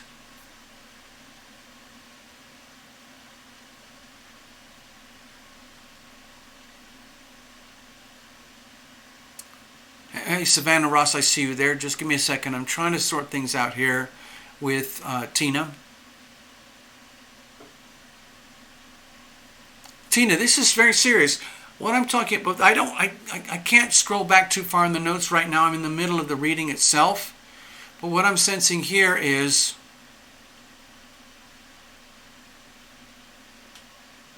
July 24th, 27th, both houses closing. Okay. And then I'm going over to here. Problems with closing. So I wanted to ask Tina, is this a fact that there are problems with closing, or is this a fear that there are problems with closing? I mean, it's understandable. Real estate transactions are subject to so many levels of interference. But are you just allowing fear to take over? Okay. Path Traveler is saying, TL, it's her fears. Okay. Okay, so Tina, if that's basically what it is, if you're frightened, if you're terrified that the buyers back out at the last minute, that's a very understandable thing, because it's very, very common in real estate transactions that there are multiple transactions simultaneously. In other words, the seller can't sell unless this buyer buys, and you can't buy unless that seller sells, and it all has to happen simultaneously. And that's the art of having a really good real estate agent. That is the art of being a really good real estate agent. Being able to make all these highly volatile situations conclude in a way that's successful. Okay?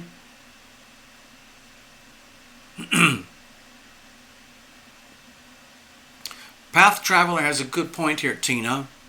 Focus on the good stuff. What they call assume the win.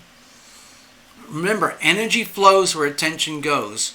If you keep feeding the furnace of fear, oh, your buyer backed out. They did back out.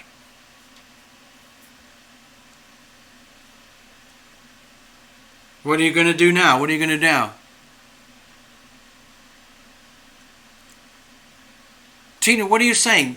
Your buyer backed out of this deal today, or you're talking about the past? I'm serious. That's very. It's understandable to be terrified of a buyer backing out at the last second, but from what I'm seeing on the screen here,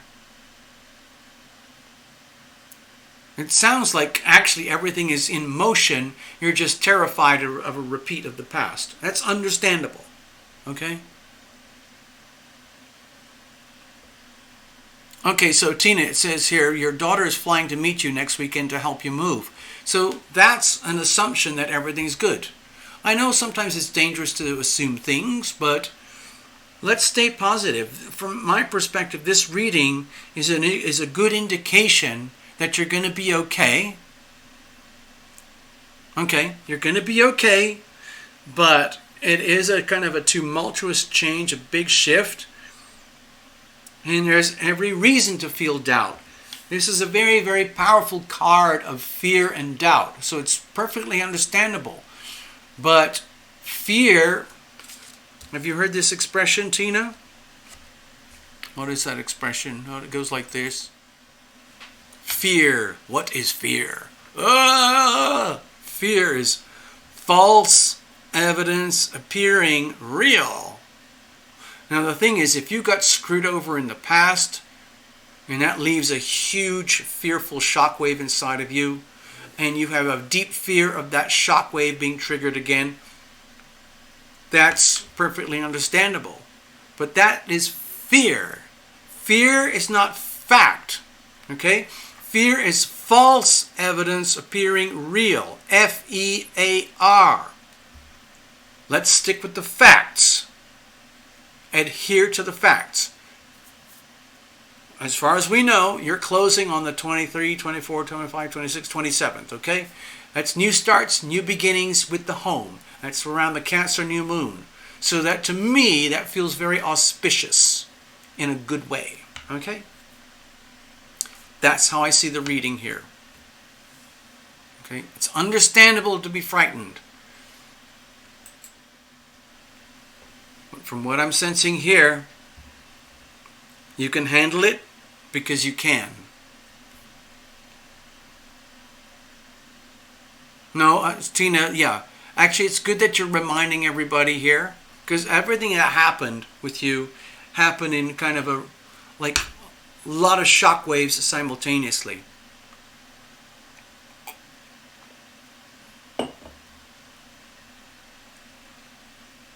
Tina, whatever happens, you've still got us here to like to hang out with and figure things out. Personally, it looks like you're going to be okay. I'm not a fortune teller. Tarot readings are subjective, but this looks good. It's scary. You might have extreme doubts about what to do and how to do it. How's this going to work out? But you've basically, let's say, set this thing up and it's going to happen. You can handle it. And it looks to me that basically you're going to be okay. You've got the Six of Wands here. Hello, Heather. Oh, you're up in the British Columbia area, I believe. Let me just check. I believe Heather Mocha just arrived, and Heather is just up here. Okay, let me try to do this again. Sometimes these cameras get very sloppy and lazy. Thank you, Tina.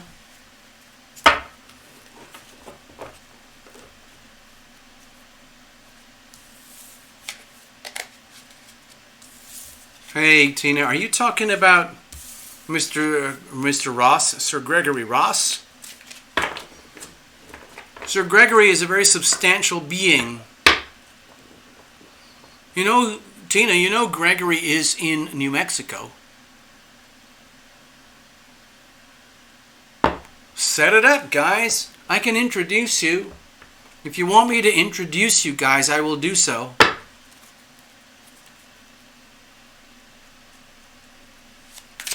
Showed up. Look who just showed up.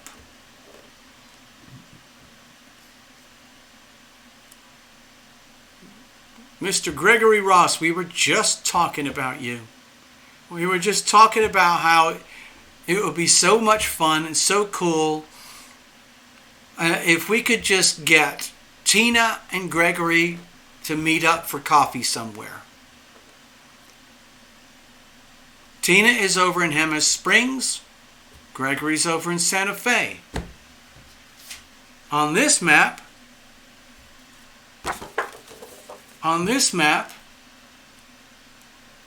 Tina, where? Gregory's over there, okay? Let's see if I can get this focus thingy.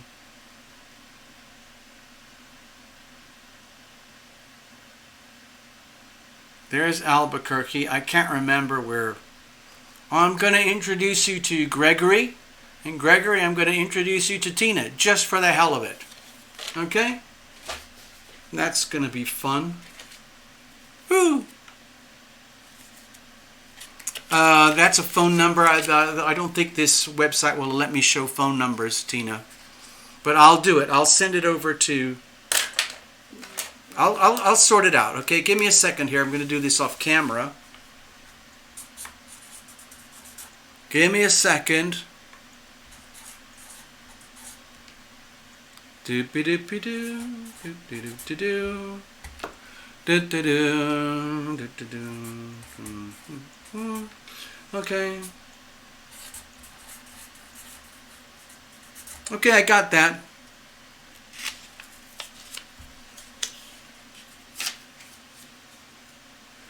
Okay, in America, a 1.5 hour drive is not a big deal. Okay, guys, you'll figure it out. That would be so much fun, so funny.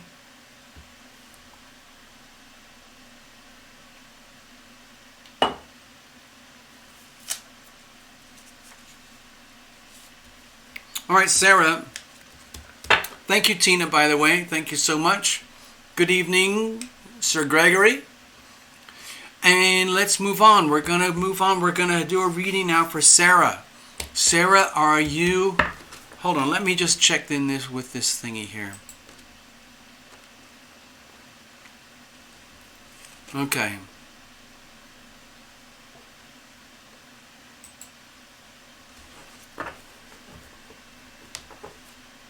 Okay, I'm just going to shuffle this up. Sarah, over there in Libya. Sarah, right now. Look at the Zep one. It's 4:30 a.m. in the UK. You can't sleep. Oh dear. Well, you've come to the right place, I guarantee we'll put you to sleep in a matter of 1 hour. So right now, Sarah,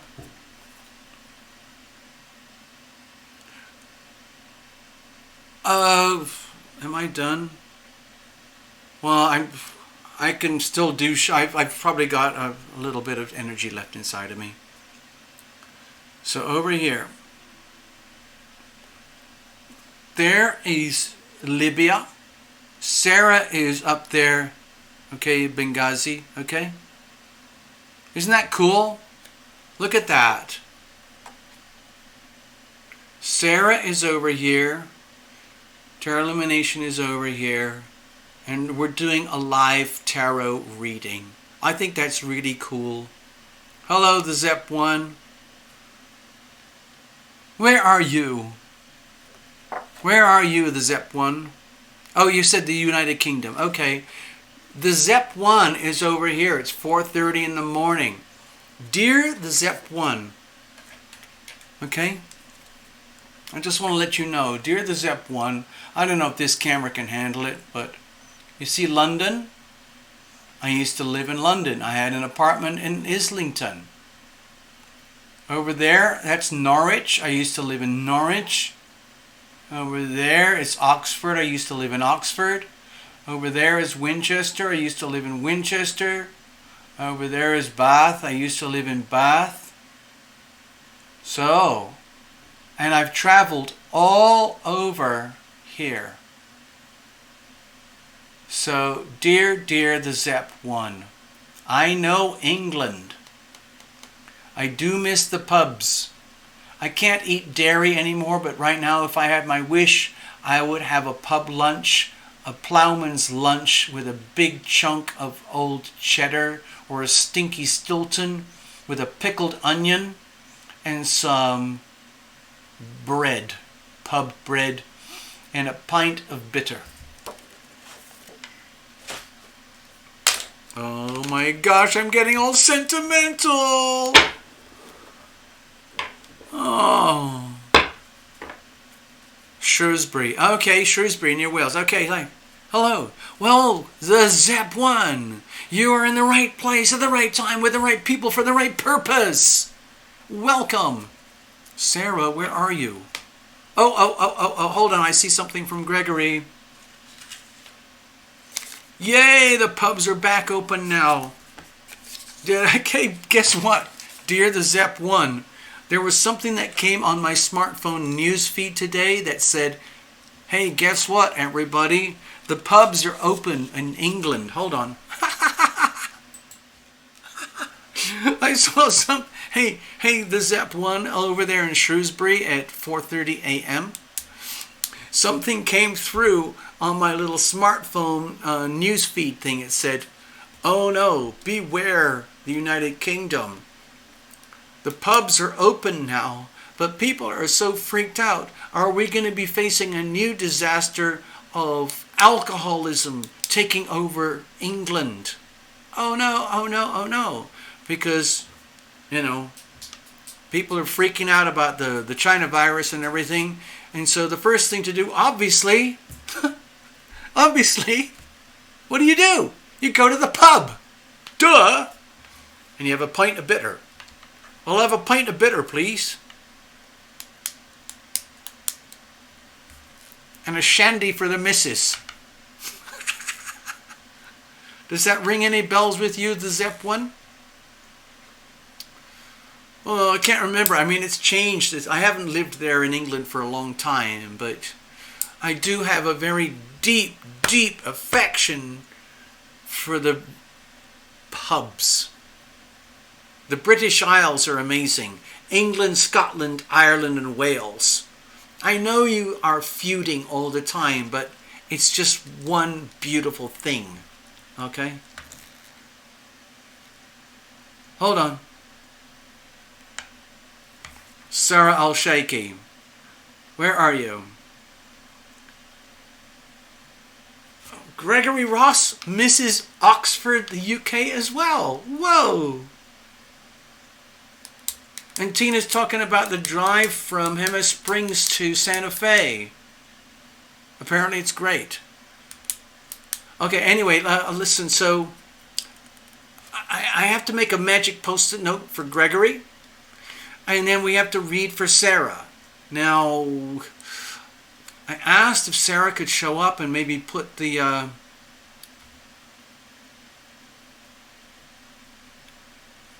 it's Sarah El Shaiki. It's not Sarah Nova, it's Sarah El Shaiki, Path, okay? Path Traveler is becoming very psychic, as you can tell. Hold on. Alright. So I'm going to put up another magic post-it note up here for Gregory.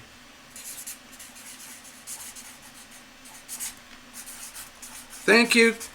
Thank you, Mr. Ross. Gregory read law at Magdalena College. Wow. Holy shit, that's serious. Thank you, the Zep One. Oh, I want to give you a big love hug. Yay. Thank you, thank you, thank you so much. Sarah. Sarah. Oh, gosh. I might have to just do something random. It's going to be a wild, like a blind reading for Sarah. The Zep One, can you do my reading, please? Well, you can't just walk into the show and just get a reading. Everybody who's got a reading here today, they paid really good money to get a reading. You think by just showing up you're going to get a reading? It's okay. Anyway, just stay there. The Zep One, this is Sunday Night Live Super Chat. Okay, so people put money in the Super Chat box, which is very close to where you type your name in and things like that. And the Super Chat is a button. It looks like a square button. It's like this kind of shape. It's square and it has a dollar sign in it. You click that button and you put your money in. But honestly, I really probably can't handle any more readings tonight, because I still have to read for Sarah, still have to read for Gregory, and that'll probably be the end of it. Okay? Sarah in Libya wants to know about her upcoming wedding. Oh my God. Okay. Whoa. Hey, Path. Hey, Path, thank you so much, because I couldn't find anything. I was kind of trying to secretly scroll through the chat, but I just couldn't find anything. Thank you very much. I am now going to do the reading for Sarah Al-Shaiki, okay? Over there in Benghazi, Libya. All right, here we go. So Sarah wants to know a little bit about her wedding. Woo! That's heavy duty. Thank you, Zep One. No worries. We'll see you again. We're here every Sunday night. We do these Terra Lumination Sunday Night Live Super Chats. I try to do things on Wednesday mornings. It makes it easier for the people in Western Europe and England and Australia. Anyway. Thank you, Path. Thank you.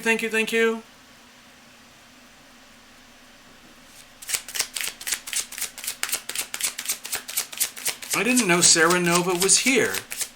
Sarah Nova is not Sarah Al-Shaiki.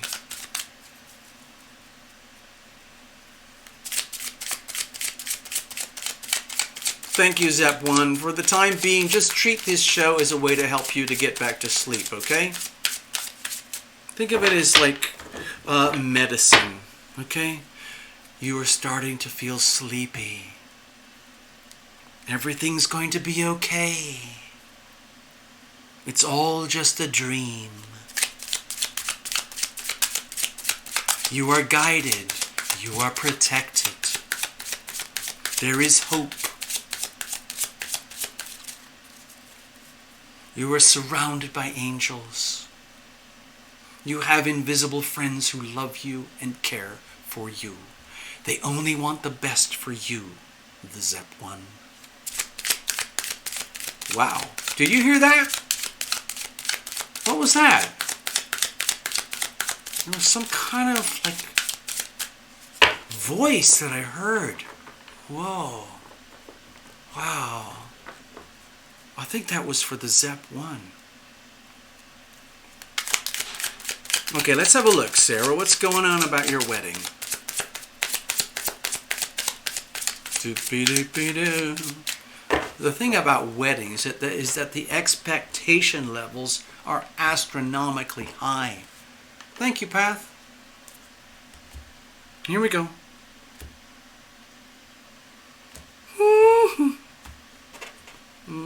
Goodness, goodness, goodness. Oh, here we go. This is what I'm sensing. Here's the situation. Oh my gosh.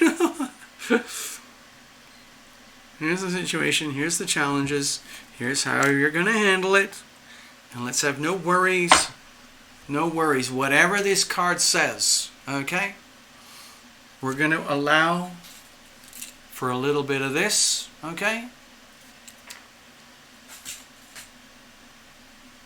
Okay. Look at that. This is the Hierophant. Okay. The Hierophant can indicate in your situation, Sarah, that this is like the formalization of a relationship, okay? Doing everything in a very classical, traditional way where you, Sarah, you commit yourself to a partner and the partner commits themselves to you in the very traditional, formal way, okay? It's like a binding contract. It's like an agreement. It's like it's literally like some people think of this as the formal marriage card. Like it's the marriage ceremony itself, okay? Where you are. Hold on, give me a second. So, for me, it feels like the Hierophant card here is very supportive for you and the wedding. In such a way that the wedding is a very formal, sober, kind of somber ceremony. Okay? It isn't all like partisan drugs and jumping in the pools and just everybody just, oh wow, fantastic, oh blah blah, Sarah's getting married, let's all get drunk, and then everything goes back to normal life. To me, this is a life-changing thing. With the Hierophant here, what you're looking at is a formal contract. It is a contract between yourself and another person. It is a contract between that other person and you. Okay? And it's being done in a very, let's say, classical, almost traditional way. And there's a reason for that.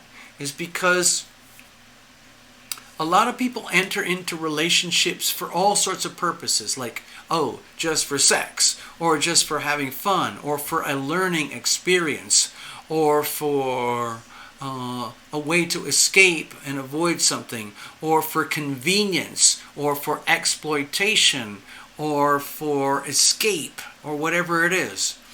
But with the Hierophant, the way it looks to me is that it is a formal declaration of the love of oneself to another and the love of another towards oneself, okay? And that there is a purpose and a meaning for this. It requires respect, kindness, consideration, time, like the time allowed for you to be you, the time allowed for your spouse to be your spouse, and the time for the relationship itself. And it's a very traditional thing. Remember, I don't know if any of you remember this, it's been a long time, but I do love in relationship readings where I do the crucible spread, okay? The crucible spread is designed to account for you, Sarah, the other partner, and a third entity called the relationship itself, okay? So there's Sarah, there's the spouse, and there's the relationship. So the Hierophant card refers to the relationship. It is a formal relationship, where you do everything in the marriage through the relationship. You're not there to exploit that person. That person is not there to exploit you. It is a very traditional, old-fashioned type of situation, which is designed to be for the best outcome for you and for the other person, for your spouse, for the long term. Like, even when things get very difficult, very challenging, you still signed a contract.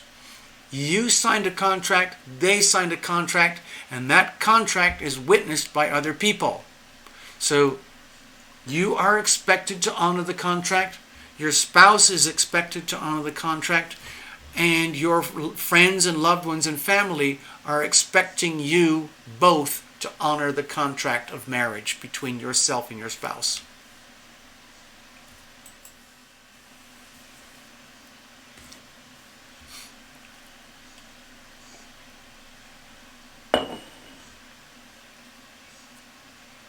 So what's the situation itself right now? Okay, with the Emperor here in this position, my feeling is that there might be some power issues, like balance of power issues. You know, how, whether we like it or not, whether cultures or families or people like it or not,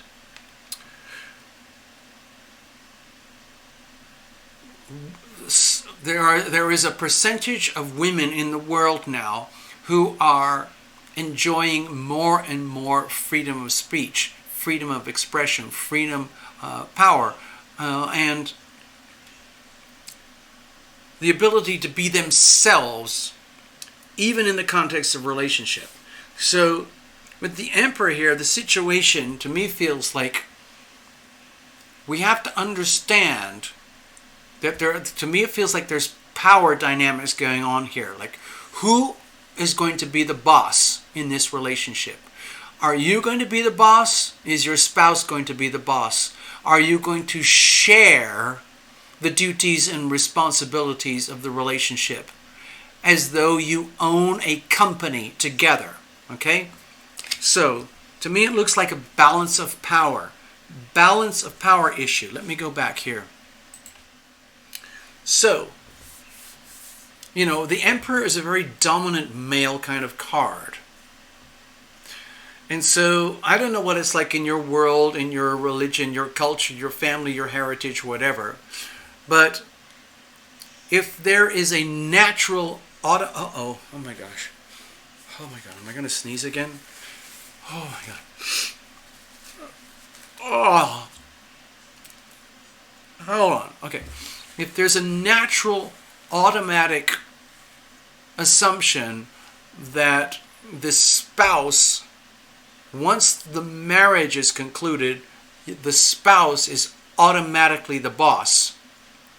To me, that looks like a bit of a problem, because it makes me feel as though in today's world, with a person like yourself, Sarah, what needs to be understood is that it's a relationship.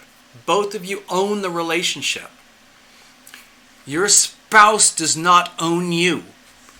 You do not own your spouse, okay? And so there might be issues of like balance of power here, like who is the boss, okay? So to me it feels very, very important with your situation is that everybody involved in the wedding, plus yourself and your spouse, need to understand that you're not getting married to be like that. You're getting married to be an equal, okay? There's you, there's your spouse, and there's the relationship, okay? To me, it looks like a balance of power. Like it's really important. It looks to me like if you feel that there is, once you get married, I've seen what happens sometimes in marriages. Like there's life before the marriage and there's life after the marriage. Some people make an assumption that once they are married, everything changes. I'm now the boss. I do whatever I want. I have complete control. Or someone else says, now that we're married, I have to do what I'm told. That's just how it is. Okay? What I'm sensing here is that it's important that this relationship, this marriage, is a marriage of equals. Okay? There's the energy of your spouse. There's the energy of you. And it's very important that you maintain your sense of identity, your sense of self, your sense of your right to be you, with your identity, your personality, your characteristics, your dreams, hopes, and wishes, okay? And your ability to communicate. And you demand that. At the same time, you offer that to your spouse. So it's equal.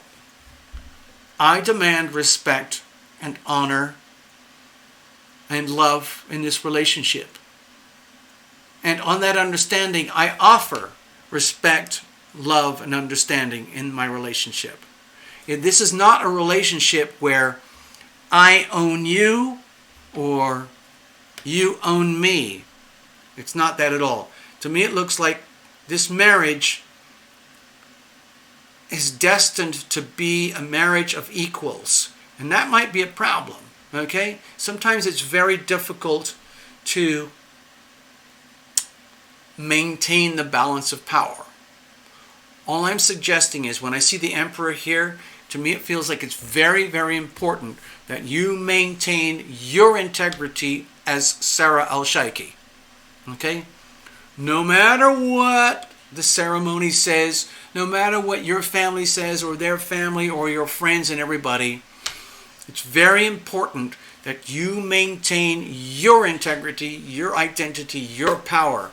Here, I am Sarah Al-Shaikhi. I am getting married to you.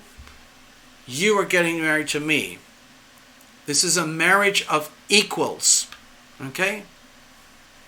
If I feel there's something wrong about this, I'm going to call it out. And by the way, if you feel there's something wrong about this, you call it out. I can take it. Okay? So, let me go on with the reading. So what's the challenges here?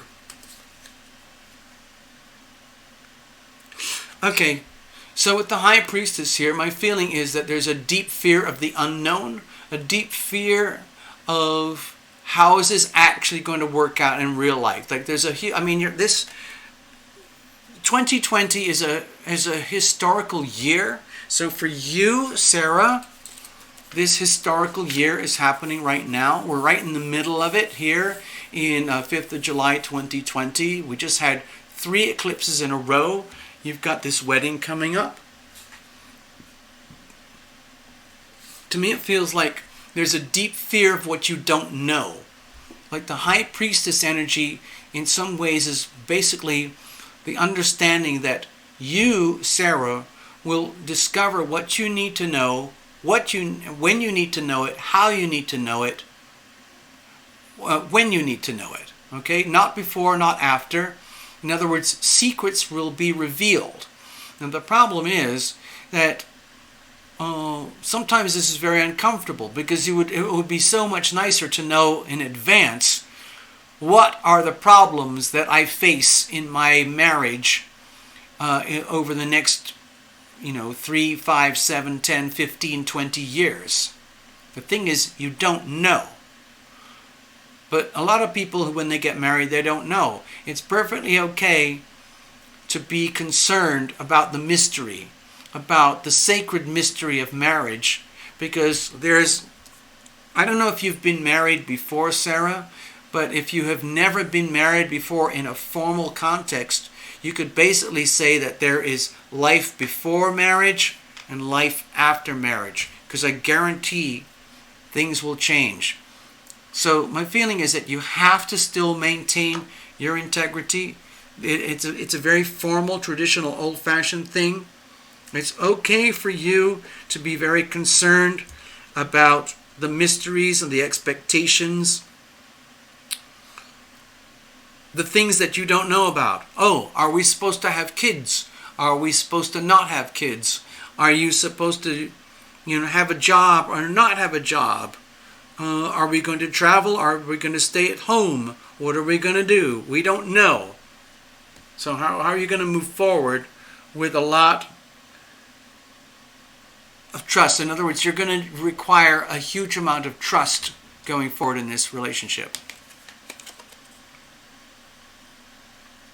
Okay, so with the Five of Wands here, again, relating to the Emperor here, this card of power, what I'm sensing here is please be prepared as you go through the wedding and as you come out the other side and you start to live the life of marriage. Please understand that you are going to meet challenges.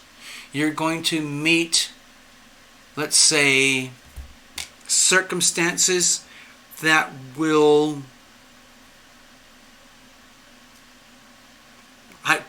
they could perhaps make you angry, or hold on. So with the Five of Wands here, if there's issues of power, balance of power, maintenance of power, if there's a tremendous amount of pressure to do things in a traditional way, if you personally are concerned about whether you will ever be able to live up to the obligations because life is an unfolding mystery, my feeling is, like with the Five of Wands here, the way to handle it is every time that something comes up to you that is a challenge in the marriage, okay, whether it's financial, sexual, children, home, family, relatives, the in-laws, whatever it is, whenever something comes at you that's a challenge, you hold your ground. Okay? You basically stay there and like, you know what? Okay. Let's just say somebody comes at you and they become argumentative, or they say, well, Sarah, you're supposed to do this, or this, or this, or Sarah, did you do that, or that, or that, or that? Or like, Sarah, what about the relatives? Whatever. Wherever those challenges come from, you stand up to them. You say, well, like, hold on. Thank you, dear, darling spouse. I love you very much. We're married. I know you love me very much. Thank you. But I have to disagree. The way I see things is ... Or if one of your relatives or mother-in-law or father-in-law or whatever it is, if they're coming at you like, Sarah, you need to be a better wife. You need to listen to what your husband tells you. Or you need to do blah, blah, blah, blah. It's very important that you hold your ground. It's very, very important that you stay in your power. Okay? You're taking vows in a marriage, but that doesn't mean you become a slave to the marriage. You are you. Okay? You stay true to yourself. Anytime that the challenges come at you, treat them as an opportunity to grow. Okay? Almost like a sport. Almost like a game. So that you don't take it personally. You don't tell your spouse or everyone else, I hate you, I hate you, I hate you. You're being mean to me. You're being nasty. Forget the drama. Forget the emotion. You take it in a very simple, clear way. Excuse me, excuse me, excuse me. Hold on a minute. I have my own opinion. I feel this, this, and this, and this. I'm going to do that, that, and that, and that. I'm sorry if that makes you angry or upsets you. This is how it is. I reserve the right to be Sarah. On the other hand, if someone's coming at you with a very strong argument and you realize, actually, I'm the one who's out of line. I'm Sarah. I accept it. It's okay. I understand. I'm out of line here. I will do as I'm told. I will do as I say, because now that you've explained it, I understand.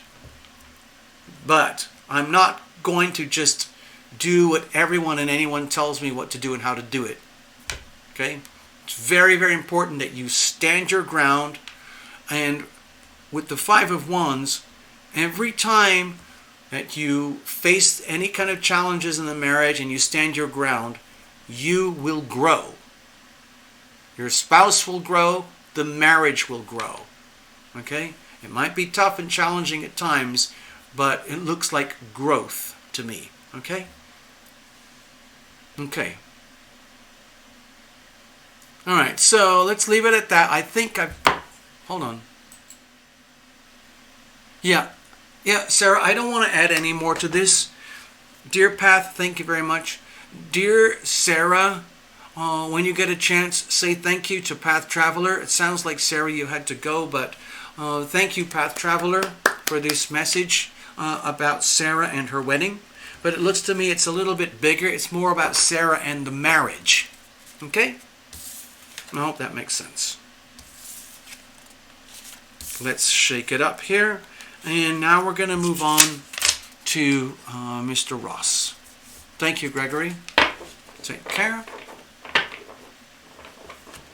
Let's have a look. I want to just check a couple of things here, see if we're still good to go. And we're pretty much good to go here. So I need another little top up. Okay. You know what that means. Stay right there. Stay there. Do not fall over. In fact, let's stay in the positive. Instead of saying, do not fall over, I'm going to say, stay upright.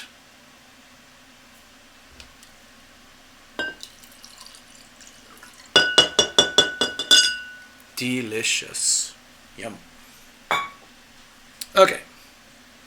Cheers, everybody. Thank you, Mr. Ross.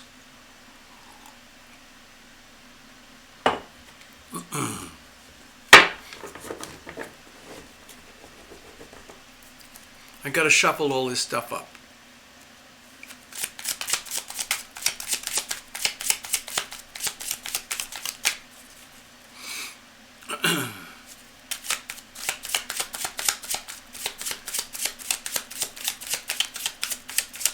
Tina C. Hello.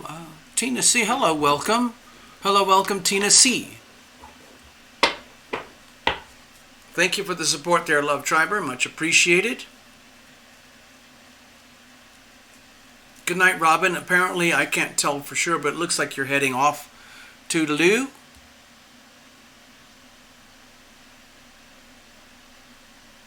All right, here we go. I see your little red wine glass there, Tina C. Now, Fritterly, please get in touch, okay? I've got something for you. Sometimes I get very absent-minded, so I'm asking if you could please write to me, Fritterly, so that I can remember that I have to get back to you. Hello, Tina C. Tina C, where are you? Who are you? Where are you? Are you in America? Are you in, I don't know, Australia, New Zealand, Eastern Europe, Bulgaria?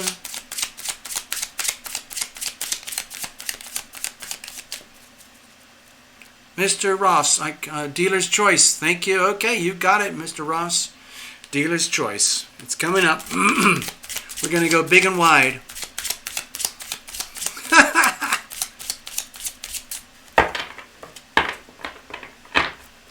So I can't remember if Tina Miller's still here, but Gregory's still here. So Gregory and Tina, have you got information so you guys can connect?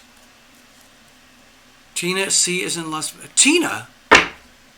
Las Vegas? Oh my God. Oh my God. Hold on a second. So Gregory, What was it? Did you get? I can't remember what happened, Gregory, with Tina Miller, but it was all about getting you guys so you can have you can connect up, meet up for coffee before Tina moves over to Houston.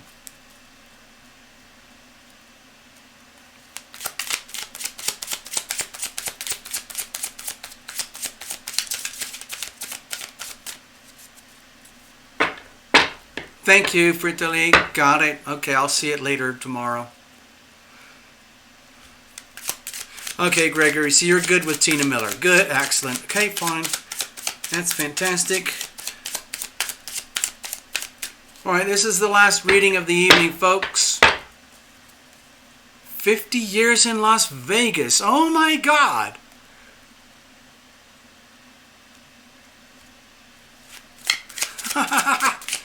Hey, Tina C., guess where Terra Illumination is right now, at this very moment in time? You probably know that I broadcast from Los Angeles. However, I have a nomadic characteristic to my identity.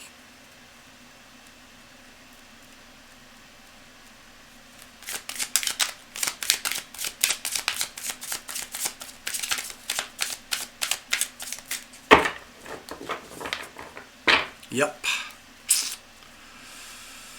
So, Tina, did you enjoy the fireworks in Las Vegas last night?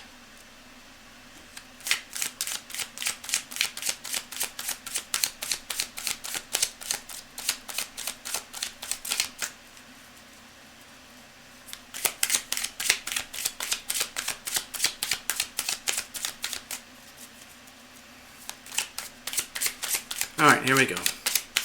All right, Mr. Ross, let's have a look.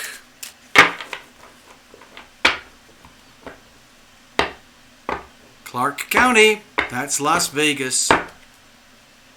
It was insane. I was very lucky to witness the insanity of East Las Vegas. Just outrageous. Hundreds of thousands of dollars worth of fireworks going up for hours on end. Hey, by the way, Mr. Ross, I don't remember you ever telling me about going to Oxford, Magdalena College, or Magdalen College, whatever it's called.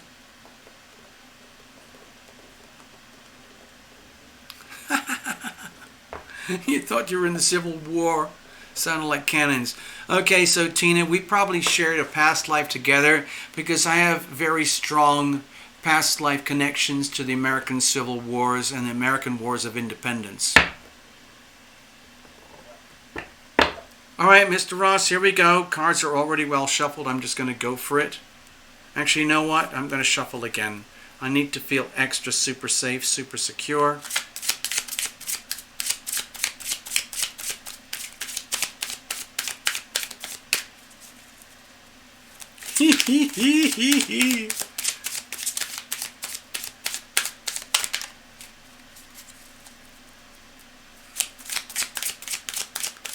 I think we're pretty clear to go now.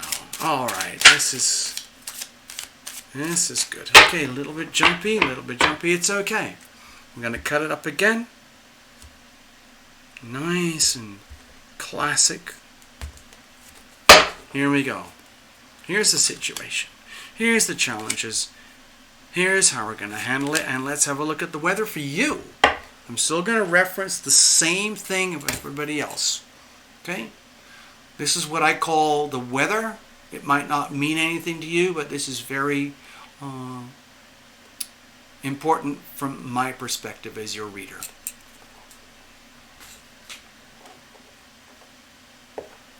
Here we go.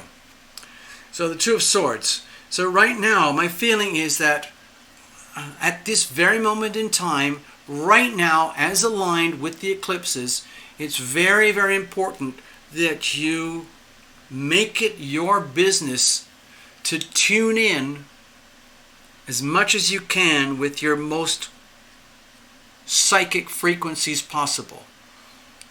Everybody, to some extent, has ESP, extrasensory perception. Some people who do it all day, every day, they're HSP, high sensory perception beings, okay? People like John Edwards, James Von Prague, professional psychic mediums, Nikki, who was here earlier this evening, and so on. They just operate on those frequencies. It's just like you can't necessarily see them, you can't prove them. Like, I happen to know a professional astronomer, but when you mention the word astrology to this astronomer, it's like a joke. Okay? The thing about the astronomer, in their world, it's pure math. Okay? All I'm suggesting here with you, Mr. Ross, is that no matter what's going on out there in your world, you know, the professional world of this, the professional world of that, clients here, clients there, relationships there, finances here, community, all of that. It's what's really important is right now is that you make it your personal business to sort of kind of go into like a trance-like condition whenever you feel that there are things that you need to know. In other words, you do not allow yourself to just make decisions and behaviors and actions based on reflex behavior.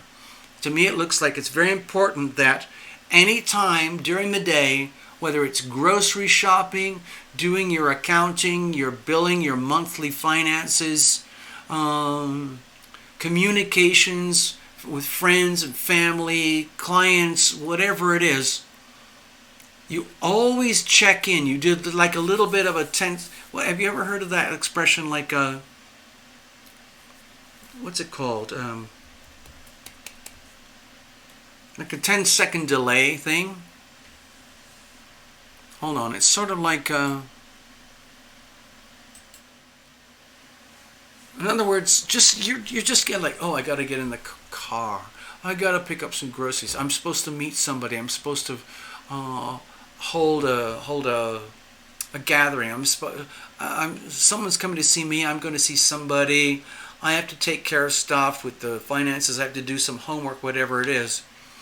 Before you make any decisions, instead of just making the decision like you would automatically do, let's just say, well, I'm just going to get up in the morning, I'm going to have a cup of coffee, I'm going to have a spliff, I'm going to go for a walk, I'm going to go skiing, I'm going to go bike riding, and then I'm going to do this. Before you do any of that, you kind of go like, hold on.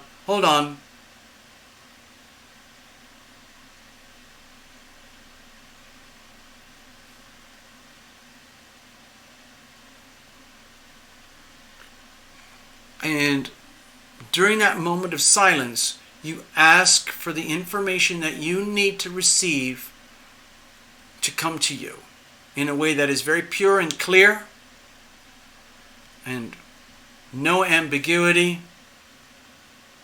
And it comes to you in a way that would never happen unless you specifically turn yourself into an antenna. In other words, you're already an antenna. You are already a natural-born transceiver.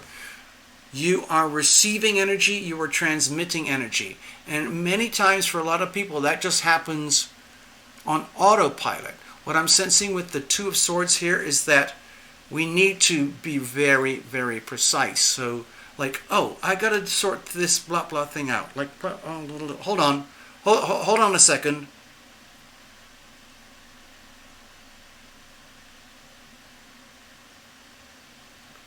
And then you allow things like clairsentience, clairaudience, clairvoyance to come to you.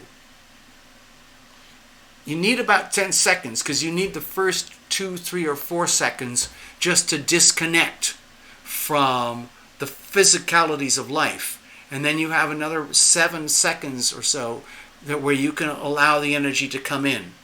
And then if you need more than 10 seconds, give yourself permission to have more than 10 seconds. But otherwise, I'm suggesting is please start to give yourself like the 10-second rule. Like, hold on. Thank you. Hold on. If you have to, like, leave a meeting and say, hold on, I need a glass of water. Give me a second. I got to go to the restroom. Something like that where you can disconnect, connect to your invisible friends, your higher sources, find out what you need to know, and then reconnect back here down on earth, okay? That's how I understand the reading. Okay, let's have a look. And this covers everything. Okay, what's the situation? Okay, with the Ace of Swords here, to me it feels like you've come to a culmination point with this full moon, where you're at a point of realization.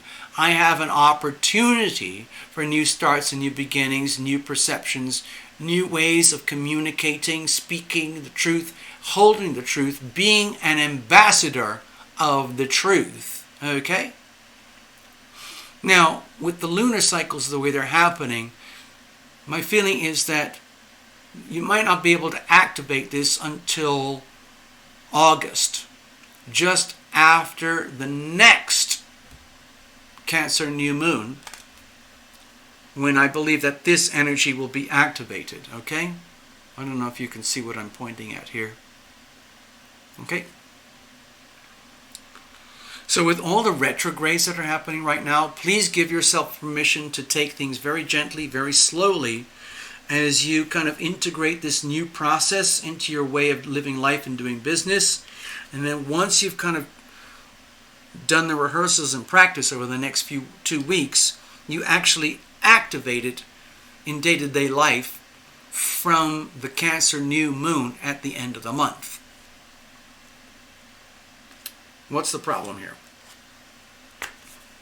Okay, with all these swords here, okay, it would be so easy to allow yourself to be continuously and permanently, perpetually living in fear. It's almost like a habit, okay? So whether you like it or know it or not, you might be, hold on,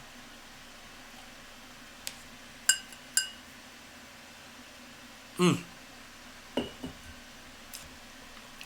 might be coming to a point of realization where, like, oh my gosh, I have a lifetime of very, very subtle habits that are basically founded on fear. And it's so easy to do. It's so easy to slip into a lifestyle where so many decisions are made from the position of fear. Like, oh my God, I better not do this because otherwise that. Oh my God, it's just, how can I possibly prevail if that and that and that's happening? Like, there's no point.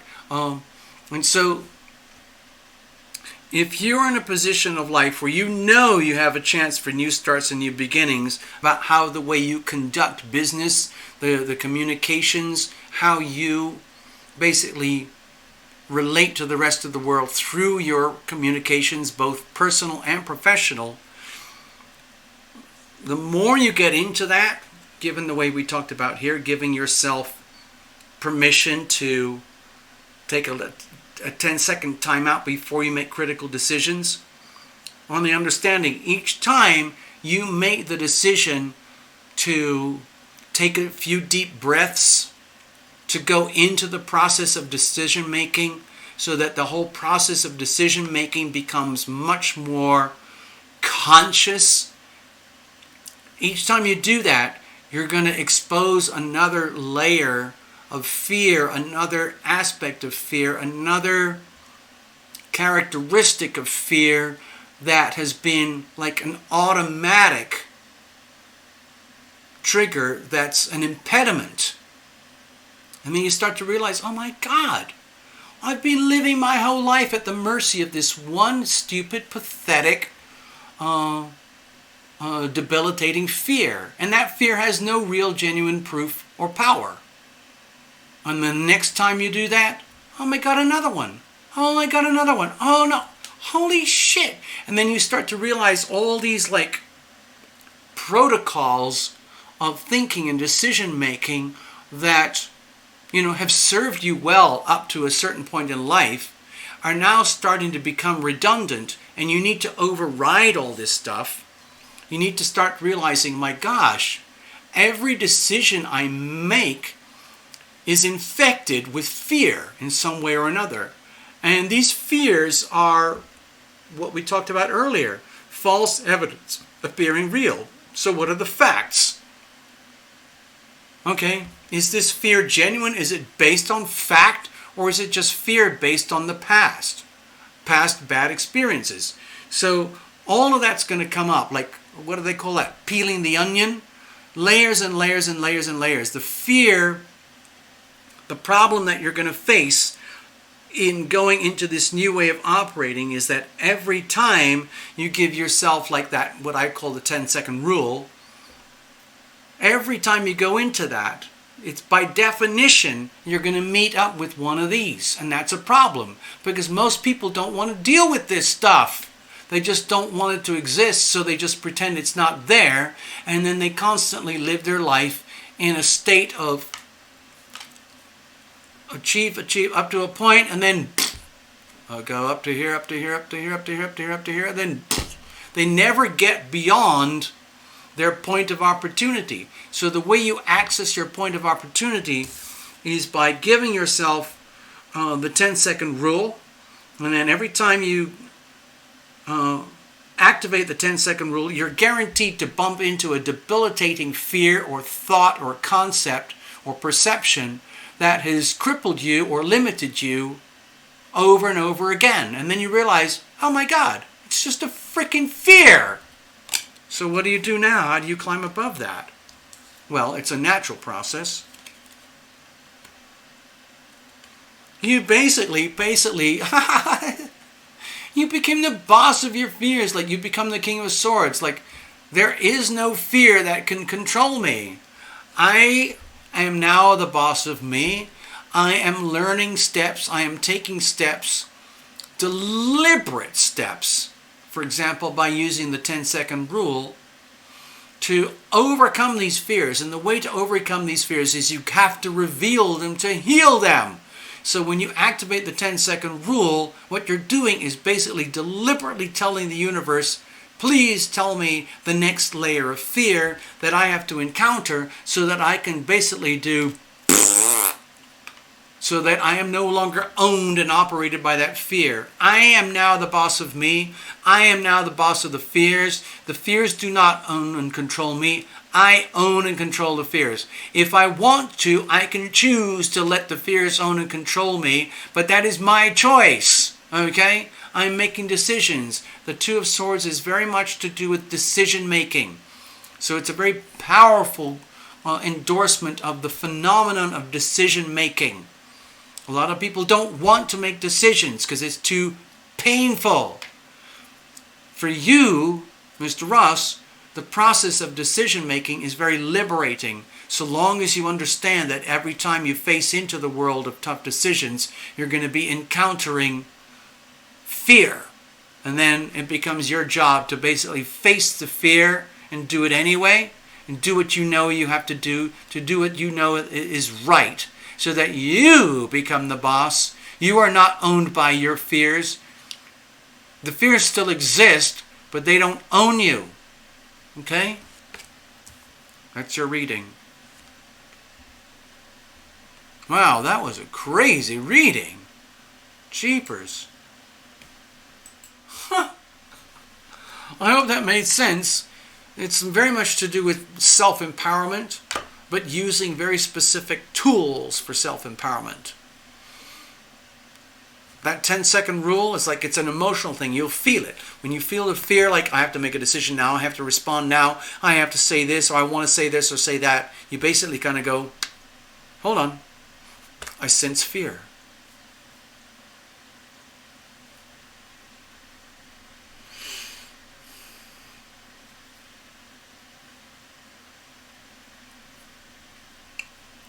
And it's amazing how you can like change your life in 10 seconds just by activating the 10-second rule, okay? Okay. There you go. All right. Okay. Yeah. It's just a little thing. It comes in very, very handy. Okay? Especially for people who have to make very tough decisions. Imagine you're a judge in a court. Maybe you're doing legal stuff. When there's something very, very critical, if you have to, give yourself permission for taking a time out. You know what? I need a coffee break. You know what? I need to go to the restroom.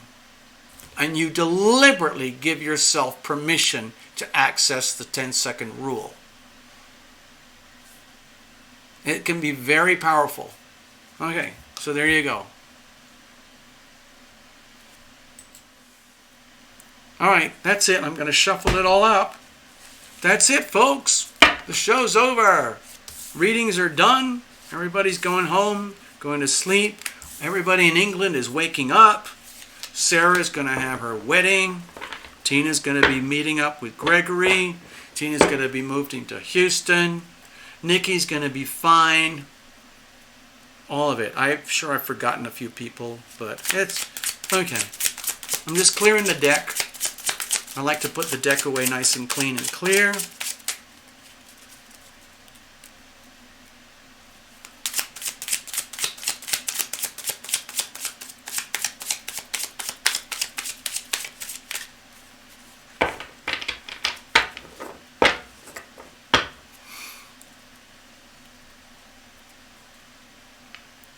Sarah Nova, what's that? Hey, what deck of tarot should I order, TL?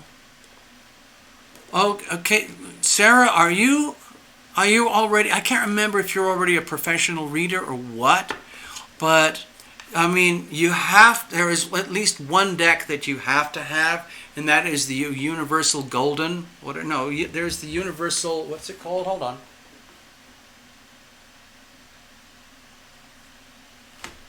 Sarah,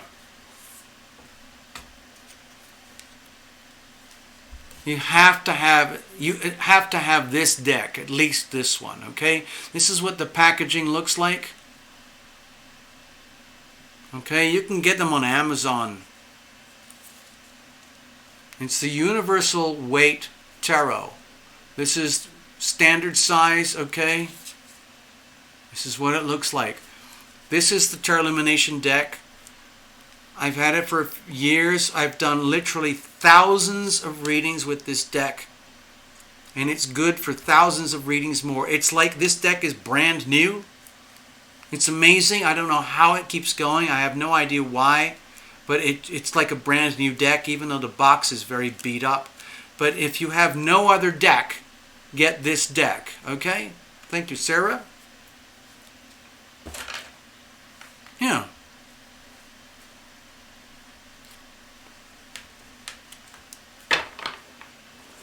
There you go.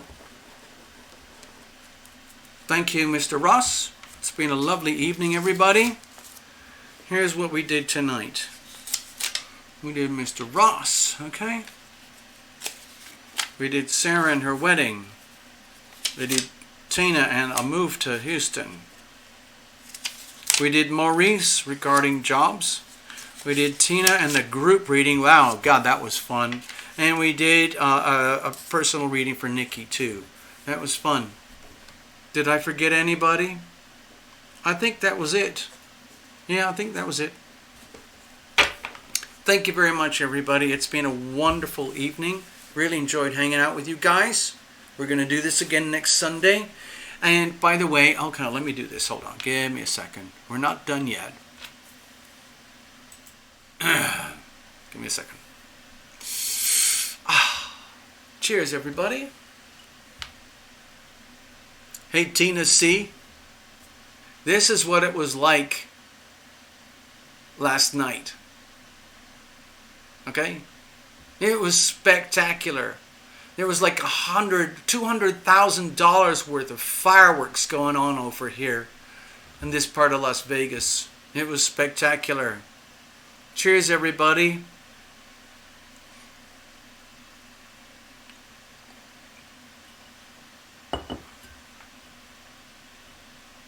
I can't handle it, Sarah. I'm done. Let's do it next time.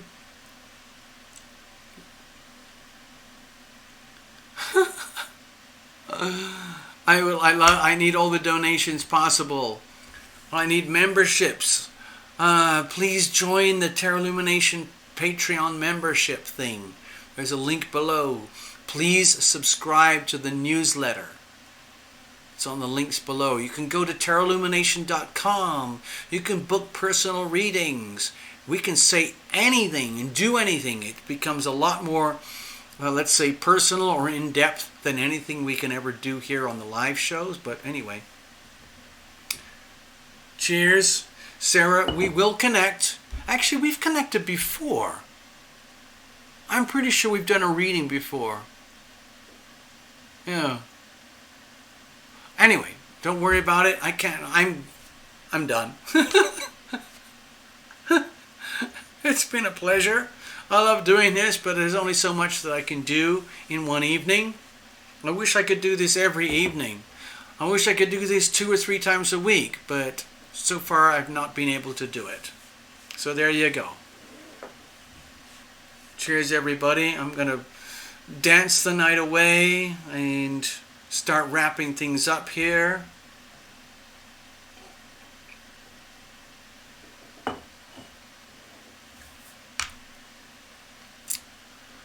Oh. Part of me is obviously like it's like the end of a party. I don't want to go. I wish I could just do this all night, all day, every day. But I can't. My body can only take so much. And that's just how it is. Hey, Path. I see you. I see you.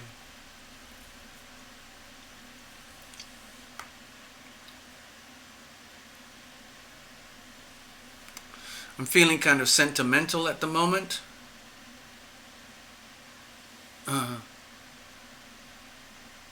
Hold on, what was that, like 2 days ago?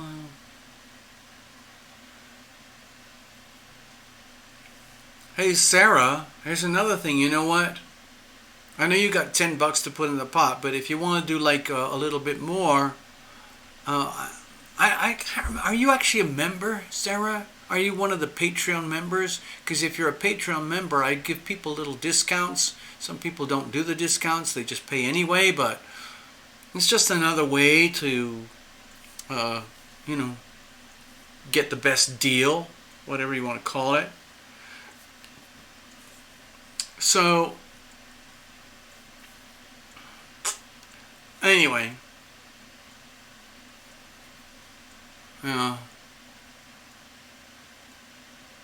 I'm going through my own little feeling of what I call, it's like separation anxiety.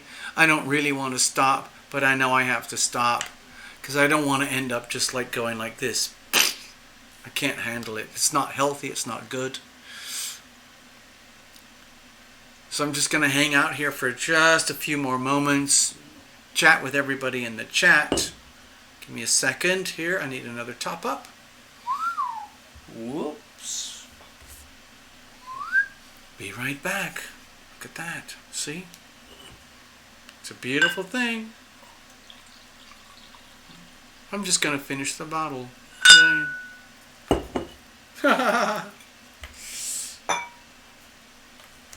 It's been a pleasure, everybody. Thank you so much. I hope these readings helped you. Yeah, Sarah, seriously, I love doing personal readings. The difference with the personal readings is that we can say anything. Like on the public forum, I feel I have to be a little bit more diplomatic, because everybody's watching, everybody's listening. But with private readings, it's just one-on-one. It's just you and me, and anything goes. Okay? So anyway, there's tarotlumination.com. There's Tarot Illumination membership, which is, please, members, it really helps. The more members, the better this works, okay? And also the subscribe to the newsletter, because every now and again, it's not very, precisely scheduled, but every now and again I send out these newsletters, okay? And it goes direct to you. You don't have to worry about YouTube notifications or anything. So just please, that's the most valuable thing you can do to say thank you for Tarot Illumination, is to obviously subscribe to the channel, but subscribe to the newsletter and become a member. And then if anybody really wants to get into it, you get a private reading, which is sort of like what we do here, but it's much more like, it's just one-on-one.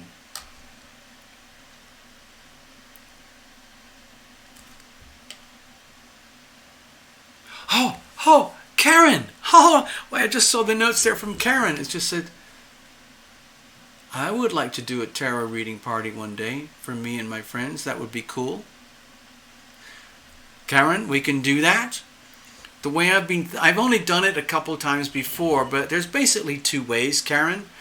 One way is that you become like the super host and you treat your friends to a reading. You're like it's a gift, okay? And so let's say you have, I don't know, 3 or 4 friends who come over or something like that. 15, 30, 45, 60, and yourself 70. Like you send me whatever it is, like 60, hold on, I'm doing the math because of the New Zealand dollars. Like, okay, let's just call it like $100, 100 New Zealand dollars, and you could bring like, I don't know, 4 or 5 people, and they all get a reading, okay? And we do it on the Tarot Illumination private system, okay? We schedule it. We schedule a time and day where you are there at your place. You open up your computer, and then everyone gets in line, just like we do here, and they all get their reading. That's it. The other way you can do it is you can invite your friends over, and each of them put, some money into the pot, like $15 into the pot. 15, 30, 45, 60, 75, something like that, or 20, or something like 20, 40, 60, 80, like $20 or something, 20 New Zealand, something like that, and they all get their reading. And everybody, it's live, but it's private, okay? It's just Tarot Illumination with your party. So it's something to think about. With the New Zealand dollars, I'm thinking probably about $100 for like 4 or 5 people, something like that. So I'm just doing the math in my head. 10-second rule.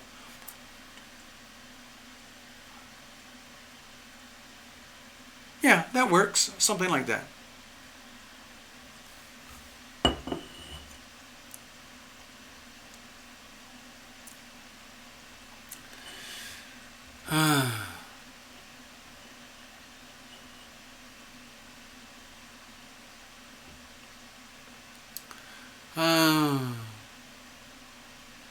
I'm not sure. I'm feeling all kind of like I've kind of lost it. I've already kind of unhinged. Like we've done the show tonight already, but I'm already kind of like gone. I've already left the room. I can feel it. I can feel it in my body. I have already left the room. So now I'm trying to come back into the room, stop myself dissociating, so I can do a formal, graceful, diplomatic ending to the show.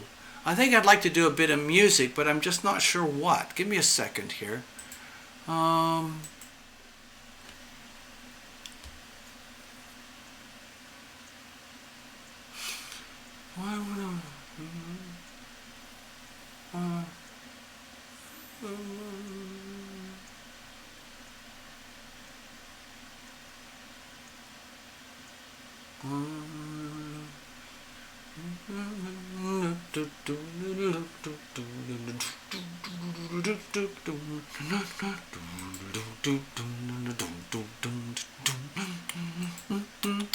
I'm going to do a song called Taste Your Dreams. This is Tarot Illumination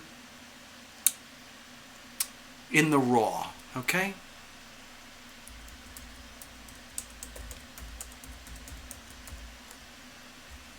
Sounds like this.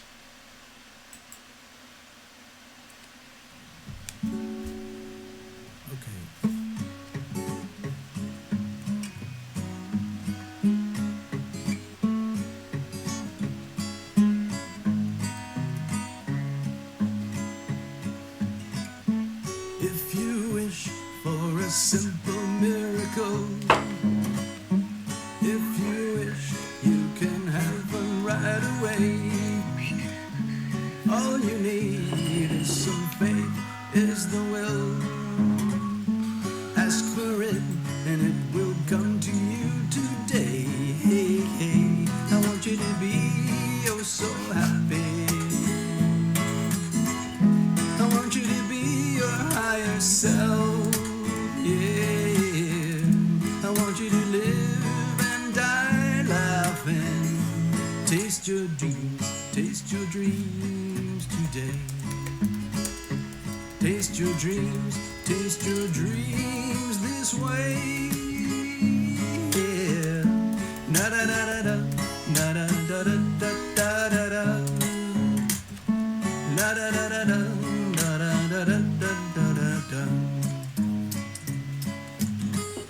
And if you wish to be in a state of grace, ask for it and it will meet you face to face. And if you wish, if you dare to dream, you will find that it's easier than it seems. Hey, hey, I want you to be oh so happy. I want you to be your higher self, yeah.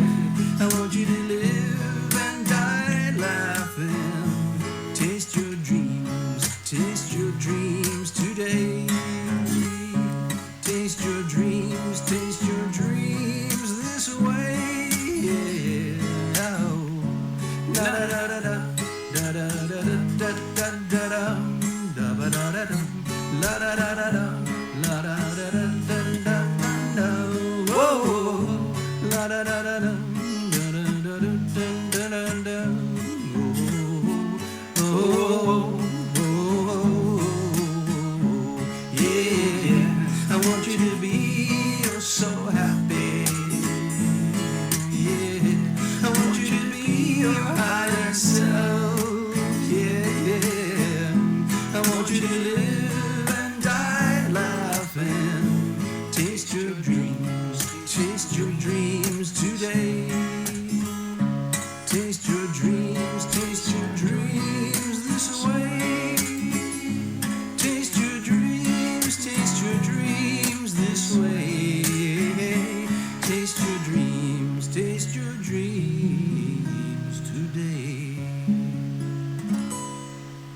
Cheerio, everybody.